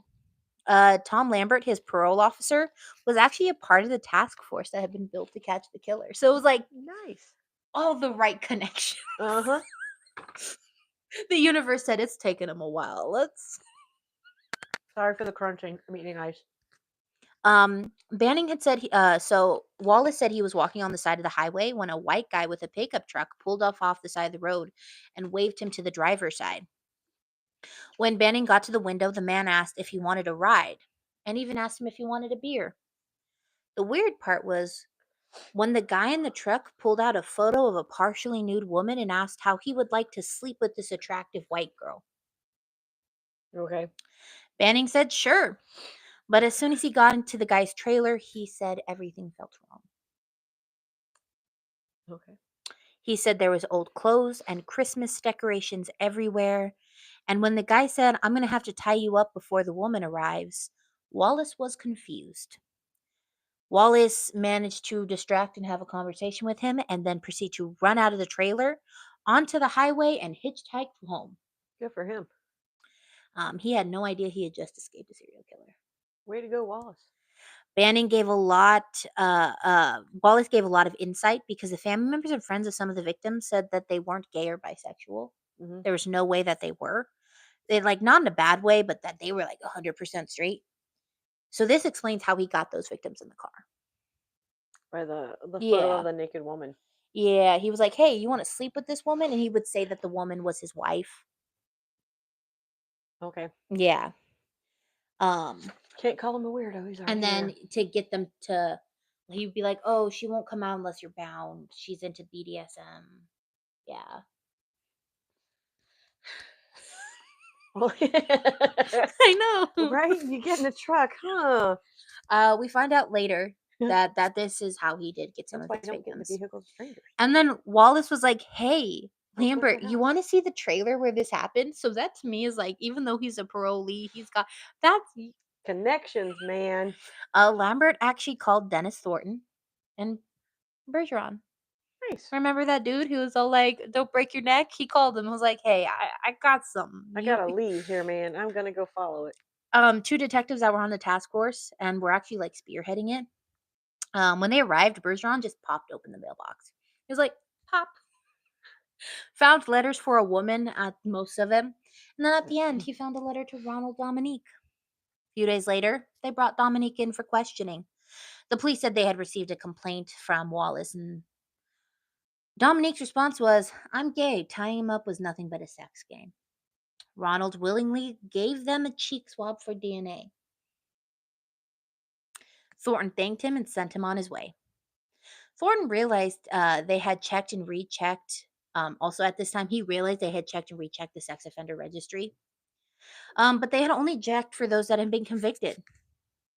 This time, they just looked for arrests, but not convictions, Smart man. and found he had been looking for the whole time. Ronald Dominique's arrest in the 90s appeared, and they were like, "We got him." Should have had him in the 90s. Investigators were like, "This is it. We just need the evidence." Not a near miss, and almost sexual assault But on they have someone his on hair. parole. And he left Well, we're going to specimen. get to that. So they dug up on his background, and while they did this wonderful thing, it was moving so slow because they were again having to cross those jurisdictions. Mm. And while Thornton and Bergeron were on the hunt, Dominique was too. On November 5th of 2005, he was reading meters around Lafourche Parish when he ran into 21-year-old Nick Pellegrin. Pellegrin was in need of for some money and was actually doing some day labor at his house. And where Dominique was reading, and Dominique saw he was in need of money and asked to have a transactional interaction. Pellegrin agreed, but only after he finished his work. Dominique returned later that day to pick him up, and he drove him back to his trailer on his sister's land. 4 days later, Pellegrin's body was found by the side of the road. He had been essayed and strangled with no additional evidence. Oh my God, you did your job, right? It only took them so many years to finally do this. Bergeron had hoped that the interview would have stopped him from killing, trying to add pressure to him to make it so he stops or he makes a mistake. Nonchalantly, he's like, they don't have nothing. Yeah, so Thornton actually called the lab and was like, "Hey, where's that DNA you took from Dominique? Where is it? I need to get it." So they fast tracked it. They were taking their time with it. They were like, "We got other priority cases." And he was like, "Nah, this is a How is priority." that not a priority? He was like, "Nah, this is a priority. I need you to look at it now." So this is kind of good upsetting. The DNA that was taken matched the hair that was found on LeBank's body, but it was a mitochondrial match, meaning it could be explained away by saying it could have been a family member's hair. It was not a nuclear DNA found. So they did not find a nuclear DNA match, they found a mitochondrial. So they could say someone in the family member. It wasn't me, it was my sister or my sister's niece or something like that. So they had to get the mitochondrial DNA to them was not enough evidence to convict him. What about the specimen? The other specimen. We will get to that. I'm like, I want to know now. So it was enough to get their higher ups to give them more funding, though. So their higher ups are like, "Okay, we'll give you some more funding. Good job." You're doing your job. So this meant Dominique was under 24-hour surveillance to make sure he didn't kill again. Or if he was going to get caught. Good luck with that. The press latched onto Pellegrin because his mom, on the other hand, refused to believe that he had been killed by Dominique, but by some friends that he owed money for drugs. She was actually really angry as to why detectives weren't listening to her. She was like, "Nah, his friends who he owed drugs did this. He couldn't have been killed by the serial killer." Mom. But she didn't have all the information because there was a lot of stuff that the police still kept really close to their chest. We don't know how much Dominique knew about the police surveillance, but most likely he knew. They kind of did like a whole, "We're watching you," because he stopped all illegal activity for a year. They wouldn't have gave that part away. Detectives used this time to speed up the analysis of evidence because they didn't know when he would kill again. They got another mitochondrial DNA hit with semen that was found in Mejia's body in 1999. Thirsty. So Dominique was finally unable to stop himself. He had to kill again. Oh, he had the jitters. He had the jitters. Yeah, It was Mama time. says yeah. It was time. So on October 15th, 2006, he picked up Christopher Sutterfield, and everything was the same as all his other victims. He was dumped in a drainage ditch off Highway 69 in Iberville Parish, where police were not aware of Dominique's killing. It was far out there. It was, I do believe it was like a good 2-hour drive. So like in another county Yeah, where or parish. I'm sorry. another parish where they had not connected any of the dots. Moving it further out. Yeah, Dominique's was still unaware because he had driven 2 hours northwest to dump the body. So the other ones he had kind of stuck more south. This time he drove up north. Well, so they the police were like, "Hey, I think there's like this task force going on trying to catch a serial killer. Is this it?" And they looked at the case and they're like, "I think this is one of ours." And they're like, "Here, have it." God. They just handed it over. While they didn't have a lot of evidence, they realized they couldn't wait until they had a nuclear DNA match because it may just never show up. So they had 2 mitochondrial DNA hits. Okay. The task force decided it was best to arrest Dominique rather than to risk another potential victim. Thornton and Bergeron were still trying to get a warrant for his arrest when Dominique's sister was tired of the police and their surveillance, so she told him to get off her property. Since he couldn't move his trailer anywhere, he moved into a single occupancy apartment complex. Wow.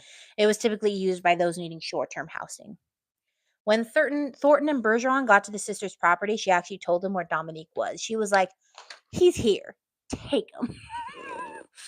I'm tired of his crap. There was a slight catch. Someone had leaked to the press about the arrest warrant, so the media was actually at the sister's place.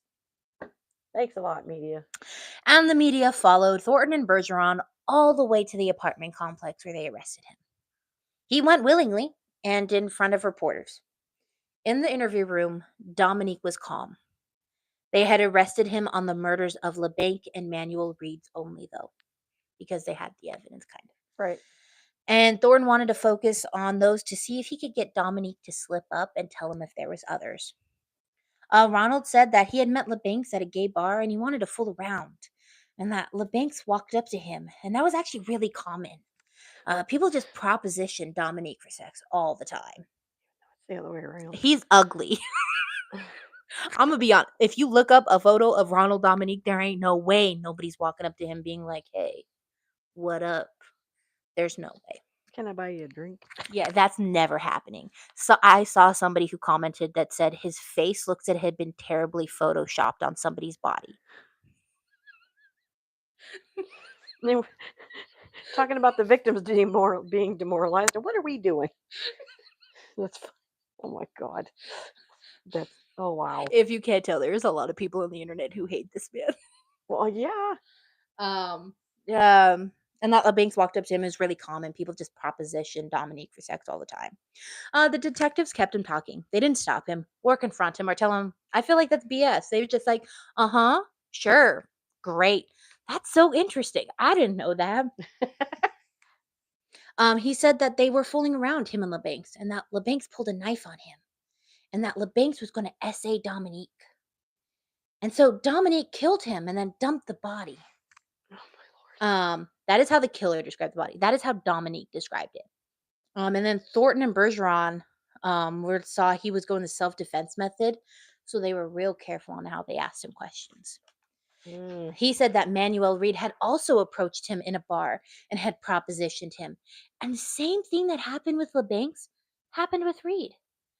Except he tied him up, and when Reed escaped the rope, Dominique tied him up and strangled him, and then dumped him in a dumpster. Quick statement, though. Remember with Oliver LeBancs, how he hit him with a tire iron that was just sitting on the floor? Yeah. Why does he just have a tire iron sitting on the floor?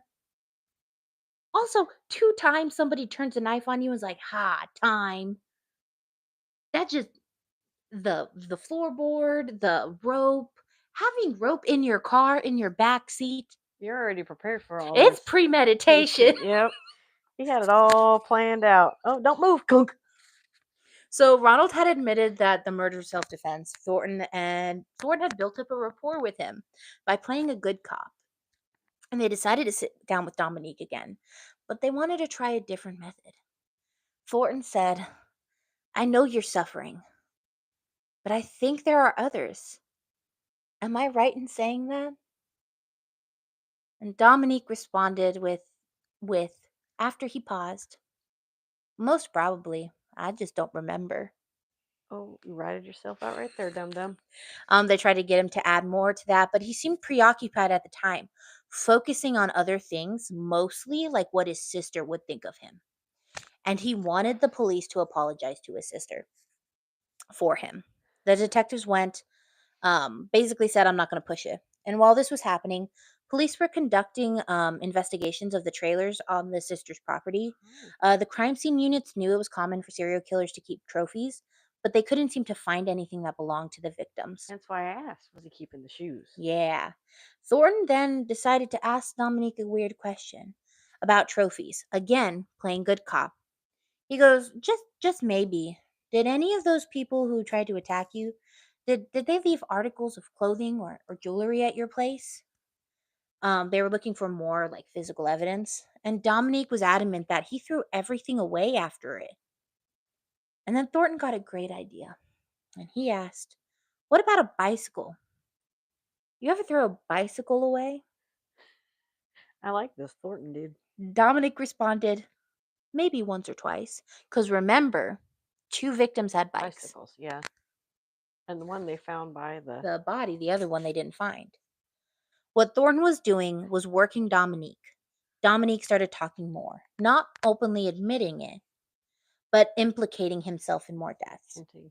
Mm, There was a reference to a storage unit where he had kept Barnett. right?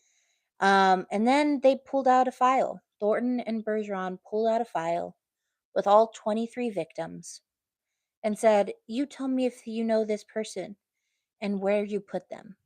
Tell me everything." And photo by photo, Dominique, for 6 hours, told them the car he was driving, um, what vehicle he was driving, where he was living. He even said how he got them in the car. He said he would say he had some money or he was willing to trade money for sex. And if he assumed they were straight, he would show a photo of a partially clad girl when they got in his car and he would tie them up and kill them. Oh. The arrest was published in the press. While the police didn't announce he was a serial killer, the press compared him to others during the time. Um, sorry, it's the last page, so it's being flimsy. It was also the time when people came out of the woodwork and they said they couldn't believe what they were hearing about him because he was such a good person and they couldn't believe he had done what he had done. Joseph Waits, a district attorney, said they were looking for the death penalty. If Dominique could take them to the victim sites of all 23 victims and confess to 8 murders, they felt they had the most evidence. The 8 murders they felt they had the most evidence for, the DA would take the death penalty off the table. Dominique took it. On December 2nd of 2006, a group of officers drove from one side of the state to the other side of the state.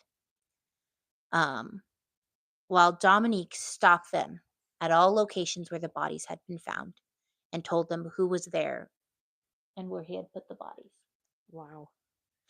The DA knew he couldn't charge him for all 23 because remember, a couple of the cases had been closed. Yeah. The accidental drowning, the accidental cocaine overdose. Um, you can't it's difficult process to reopen them. So he brought 8 charges on the strongest cases so they could get him off the streets. They did this because they didn't want a long trial or multiple trials. They also state they didn't want the families to suffer more. So they asked all 23 families of all the victims if it was okay if they prosecute 8 out of the 23. And all of them gave permission to do so.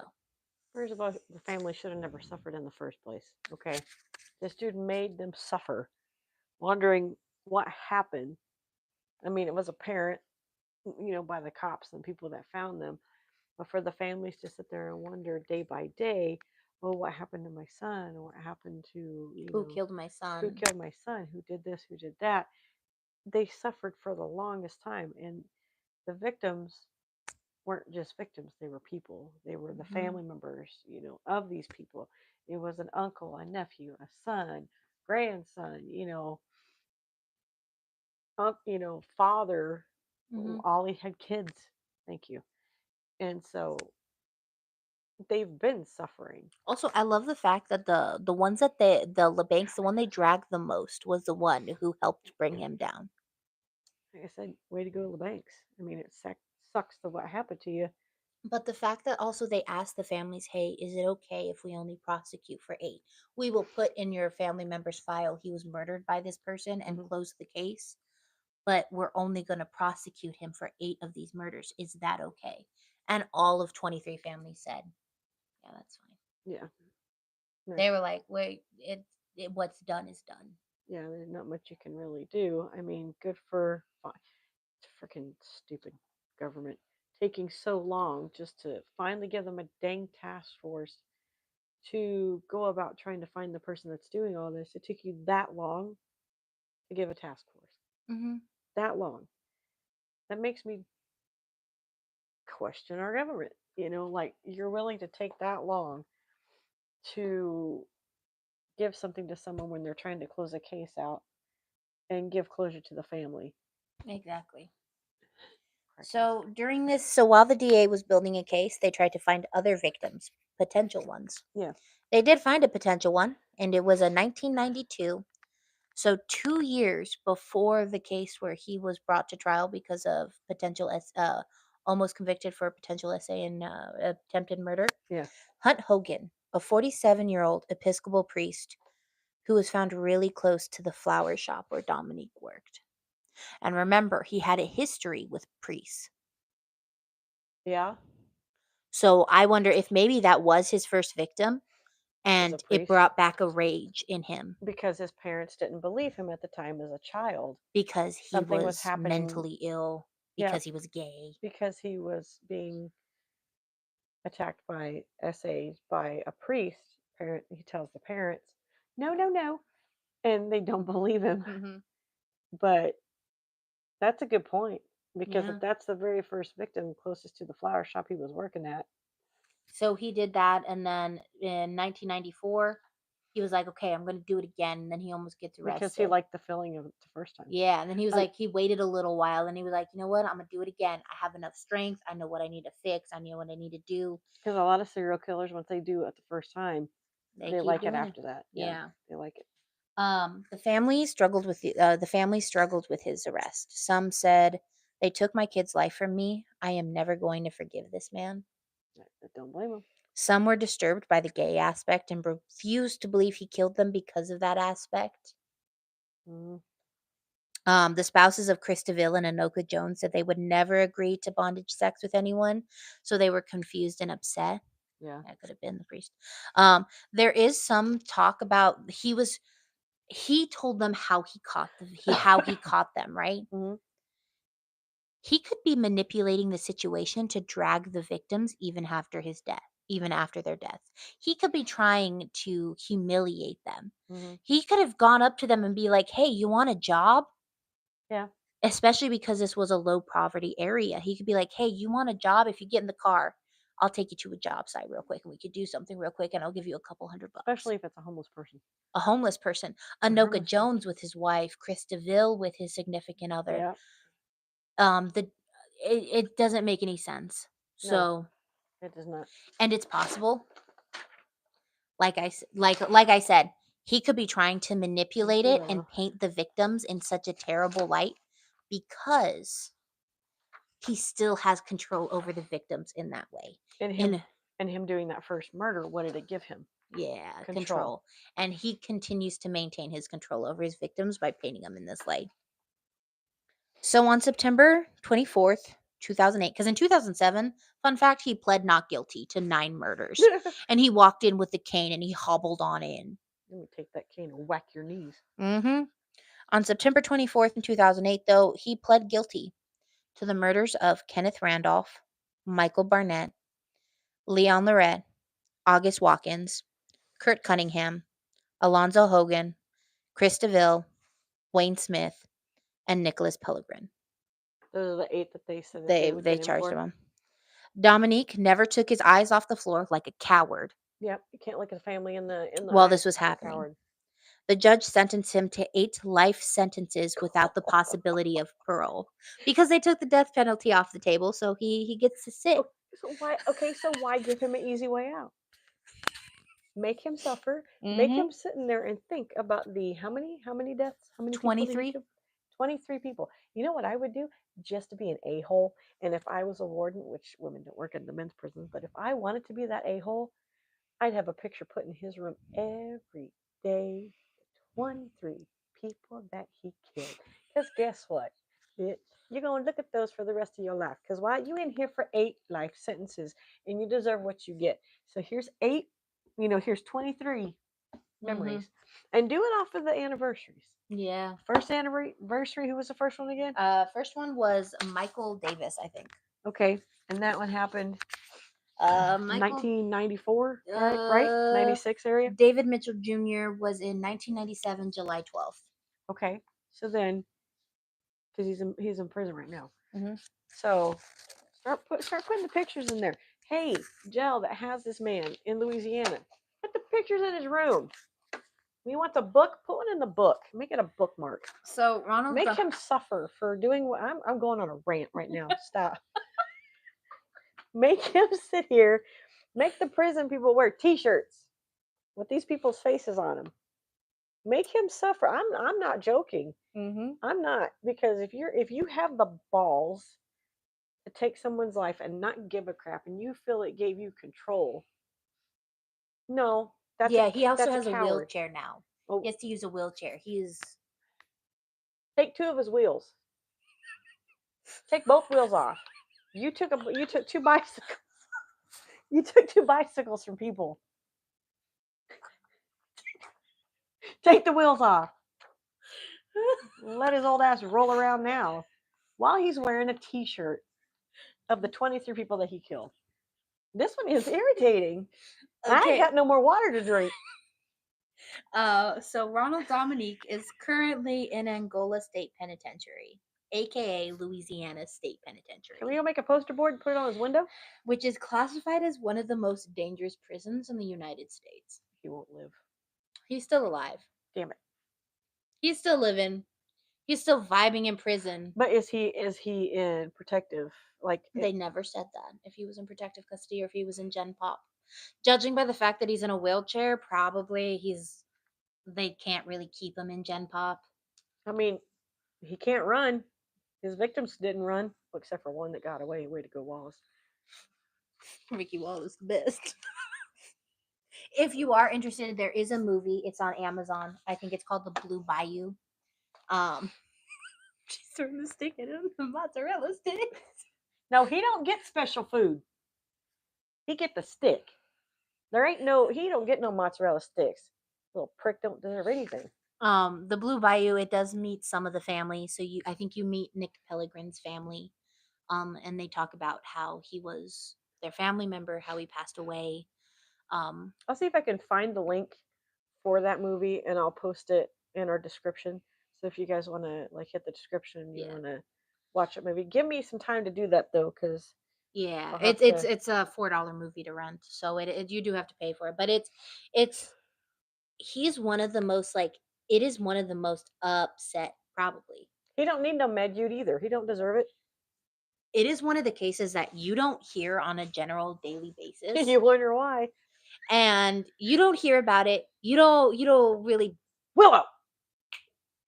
I'm eating the flowers. You don't hear about it. You hear about Ted Bundy and the BTK killer and all this other stuff. Meanwhile, this dude was running around killing. And see, hence why we're doing these type of stories, because why you don't hear about it. It's probably good that we did this one now and not later. Because there will be more coming out. I still, nope. Yeah, he is, when I first heard about him and I first started, you can ask Michelle, it took me 3 days 3 days to write up this case because I was getting so upset by the things I had. The first night, I finished typing up, like, I think it was page I sat for too 7. long. Michelle is just hobbling. She's, like, half crouched, Stop it. walking. Get out of there. Come on. Um, I sat too long. Okay. I was on page 7, and I looked at Justin, and I looked at Michelle, and I said, "I'm gonna have nightmares tonight." Oh, Because and it's not because the murders are particularly horrendous. They're horrible.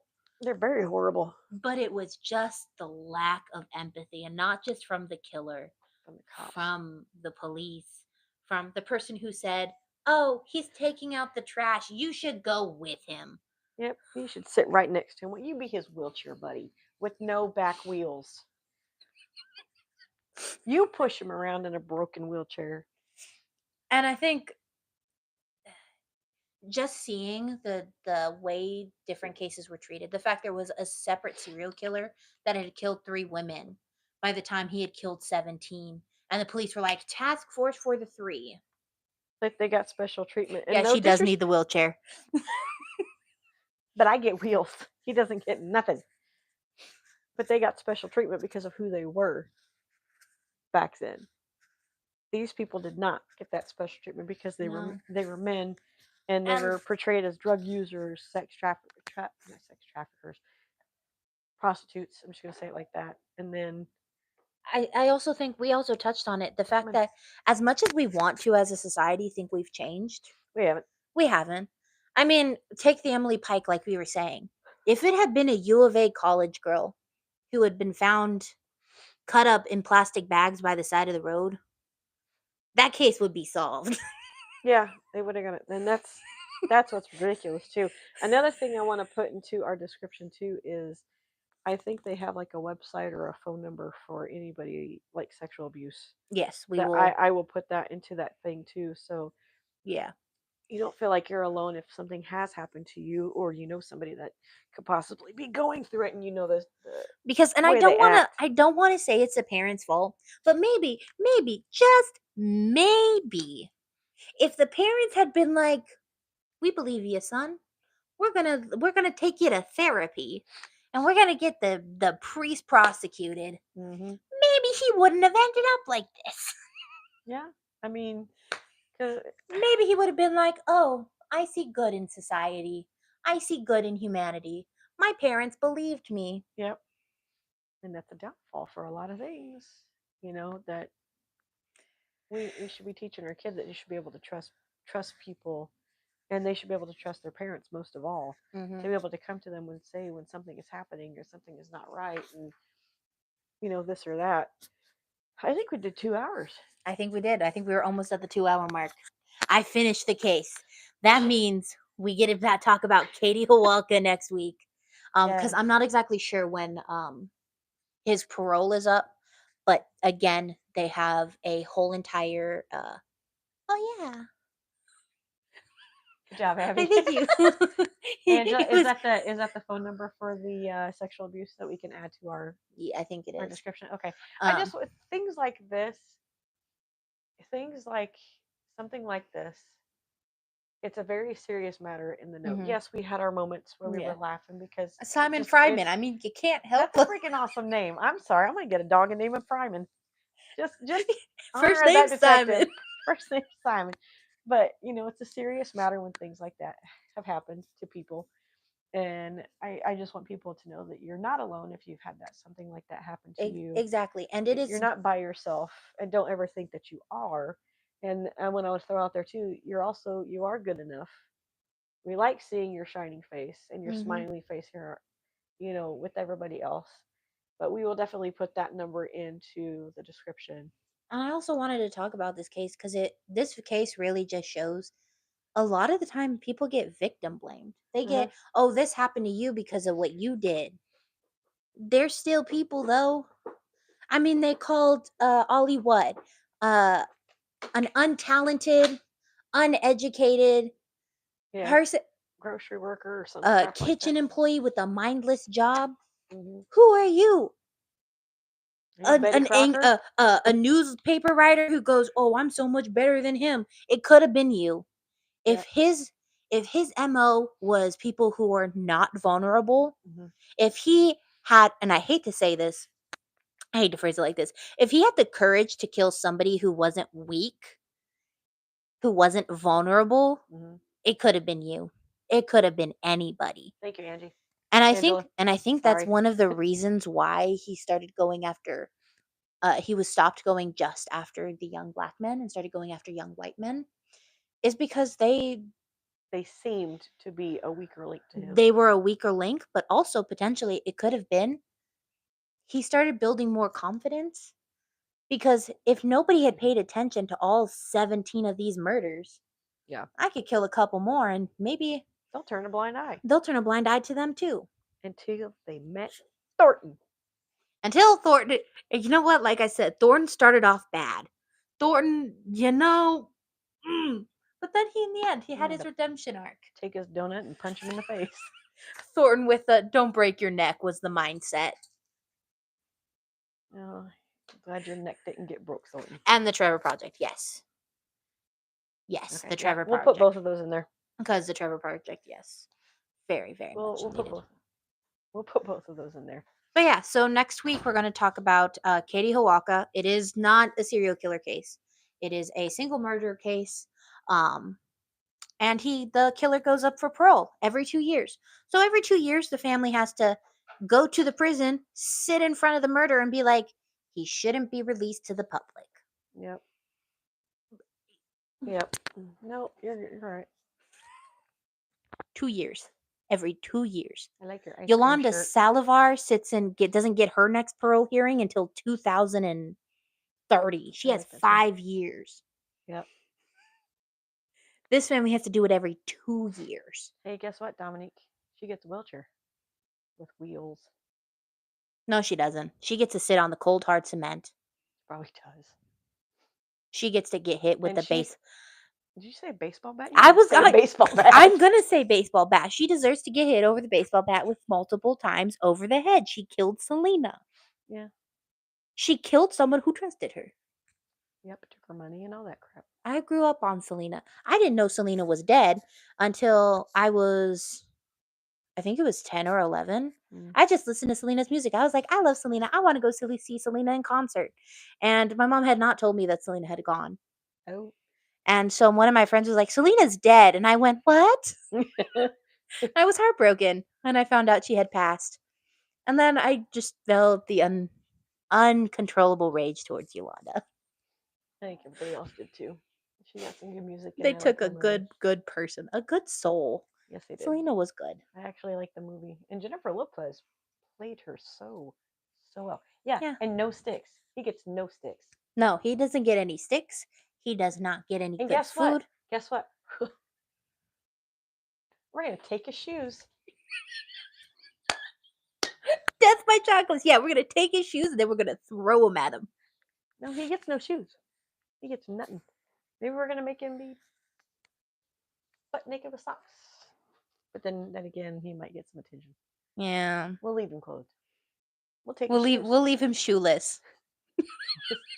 No shoes. Shoes gone. He's the make a t-shirt just for no random reason says shoes gone. You know what? We should start making t-shirts and put it in the shop for our channel. The shoeless. Yep. And to put a shoe on it. Right on the shirt. We should also say he deserves no wheels. A wheelchair with no wheels. Yep. He gets that. That would be good merch. We'll make a t-shirt. Yep. Make a t-shirt. We did it. It is a little bit over 2 hours, but that's because we've been chatting about the case. Yes, we have. And my interruptions don't help. It's your 10 interruptions. 17 pages. Yep.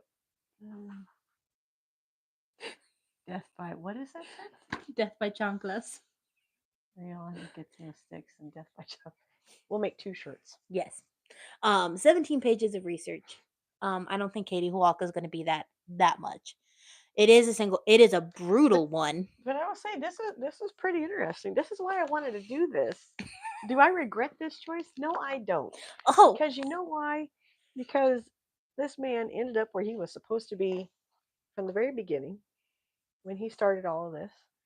So yeah, I'm glad we did this one. Yeah. That's pretty dang interesting. Yeah, because it is an interesting case. It is one of those cases that again we don't really talk about. It's not like really well known. Mm. One I need to look it up when it happened. Um, She do. the A&M Texas shooter. Because I know you said you hadn't heard about that case. You had heard a brief amount about the case, but you never ever really knew about the case.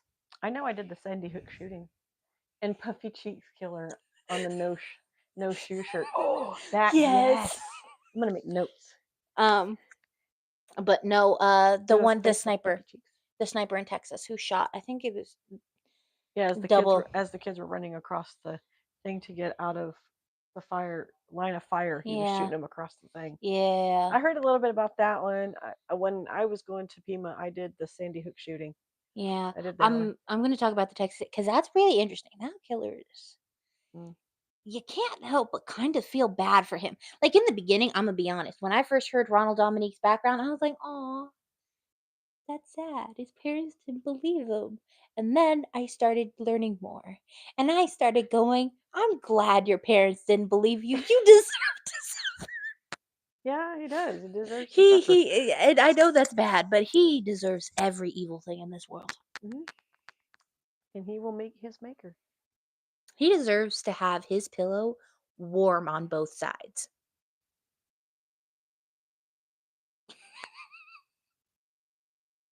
You know, a pillow warm on both sides. He deserves to have his showers always freezing cold.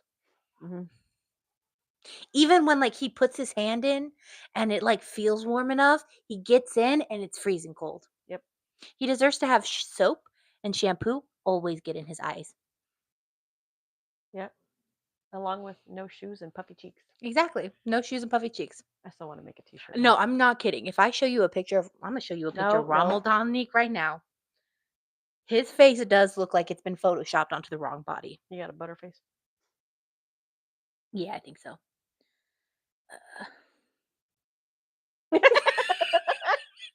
Oh my lord. This is the man who did all of this. With a receding hairline of no tomorrow.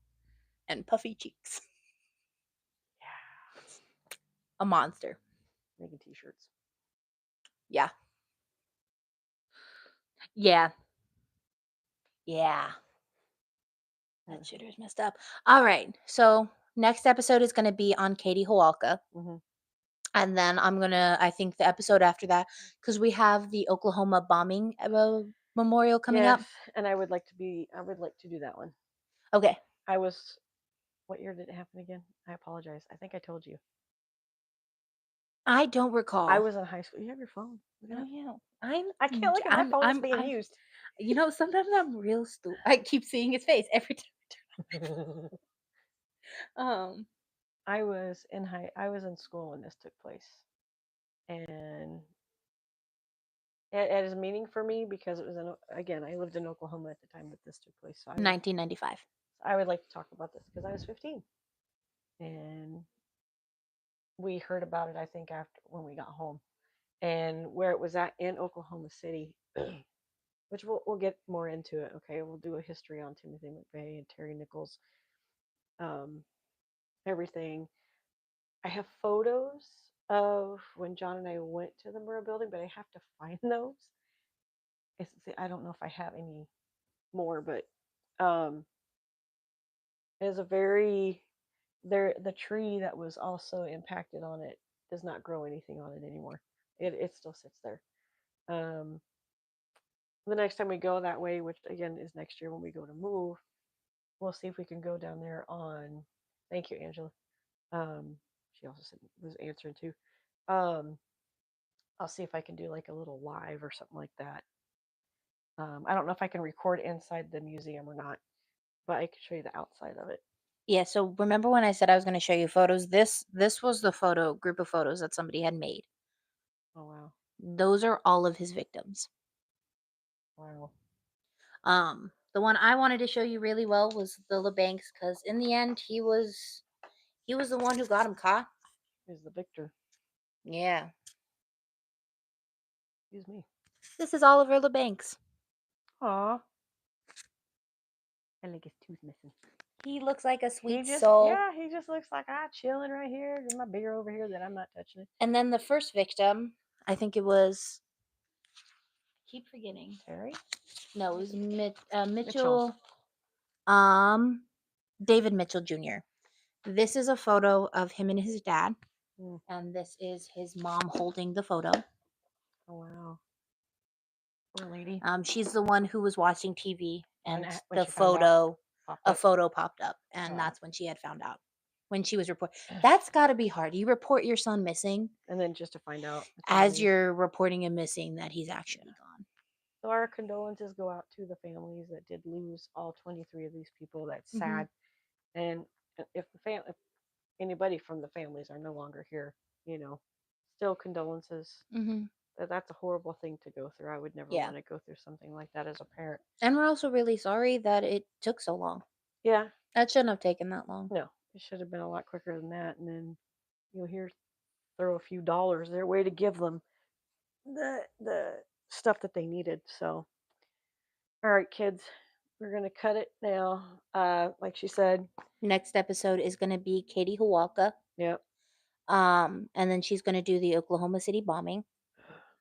And then I think I might throw in a kidnapping case. Okay. The strange kidnapping of Barbara Jean. Yeah, because that was one of the other ones we did a poll on too, huh? Yeah. Look it up. See you tomorrow. See you tomorrow, Thomas. Bye. Bye. All right, guys. Have a good evening. Love you. I try not to do the horns because it makes it look like a devil heart. What the fuck? So I only had water. Yes, we'll see you guys tomorrow. Angela, we'll see you tomorrow. She just says she does the books at her store. Let us know what you guys thought of this down below. Please like, subscribe, and share. Help us get out there. And then tomorrow, next episode, we will be ready to sign a petition because you will get mad. Yep. So, yeah, because there is a petition for it, and she'll get into that when we do that episode. Yeah. So, all right, guys. Thank you all, everybody that has joined. Like I said, be sure to share this. We will put those numbers that Angela put in the comments here in the description. So that way those are in there. So we don't want to have anybody feel like they're alone. Love you all. Thank you again for joining. This was very cool and very interesting. I'm so glad we did this because I don't know. This is only the third story that we've done, fourth story that we've done. This is the third story we've done. And it's like, this is my favorite. Oh, that's right, because the first plot was just introducing ourselves. Yeah. So far, this is my favorite one because I don't know, it's very interesting. I mean, I think it was a lot of twists, turns, and dumbassery.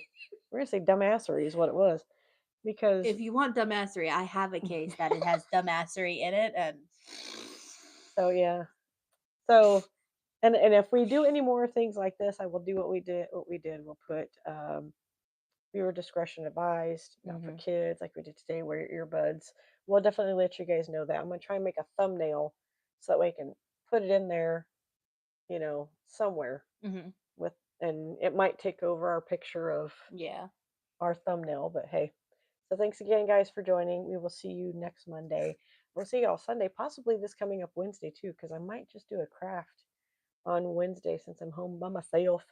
Like I said, the more viewers I can get, the more subscribers I can get, the more videos you guys get. That's how I'm going to base it. We're at 173. So more subscribers I get, the more videos you'll get. So right now, since we're at that number, we're going to do 3 videos a week. Again, with maybe taking one day off out of the month. So there might be like a week that we don't do any videos. Yeah. And then each of those days we'll just post it. We'll just post something saying we're not doing it. We need a break. All right, guys. Have a good evening. See if you at work tomorrow. Love you guys again.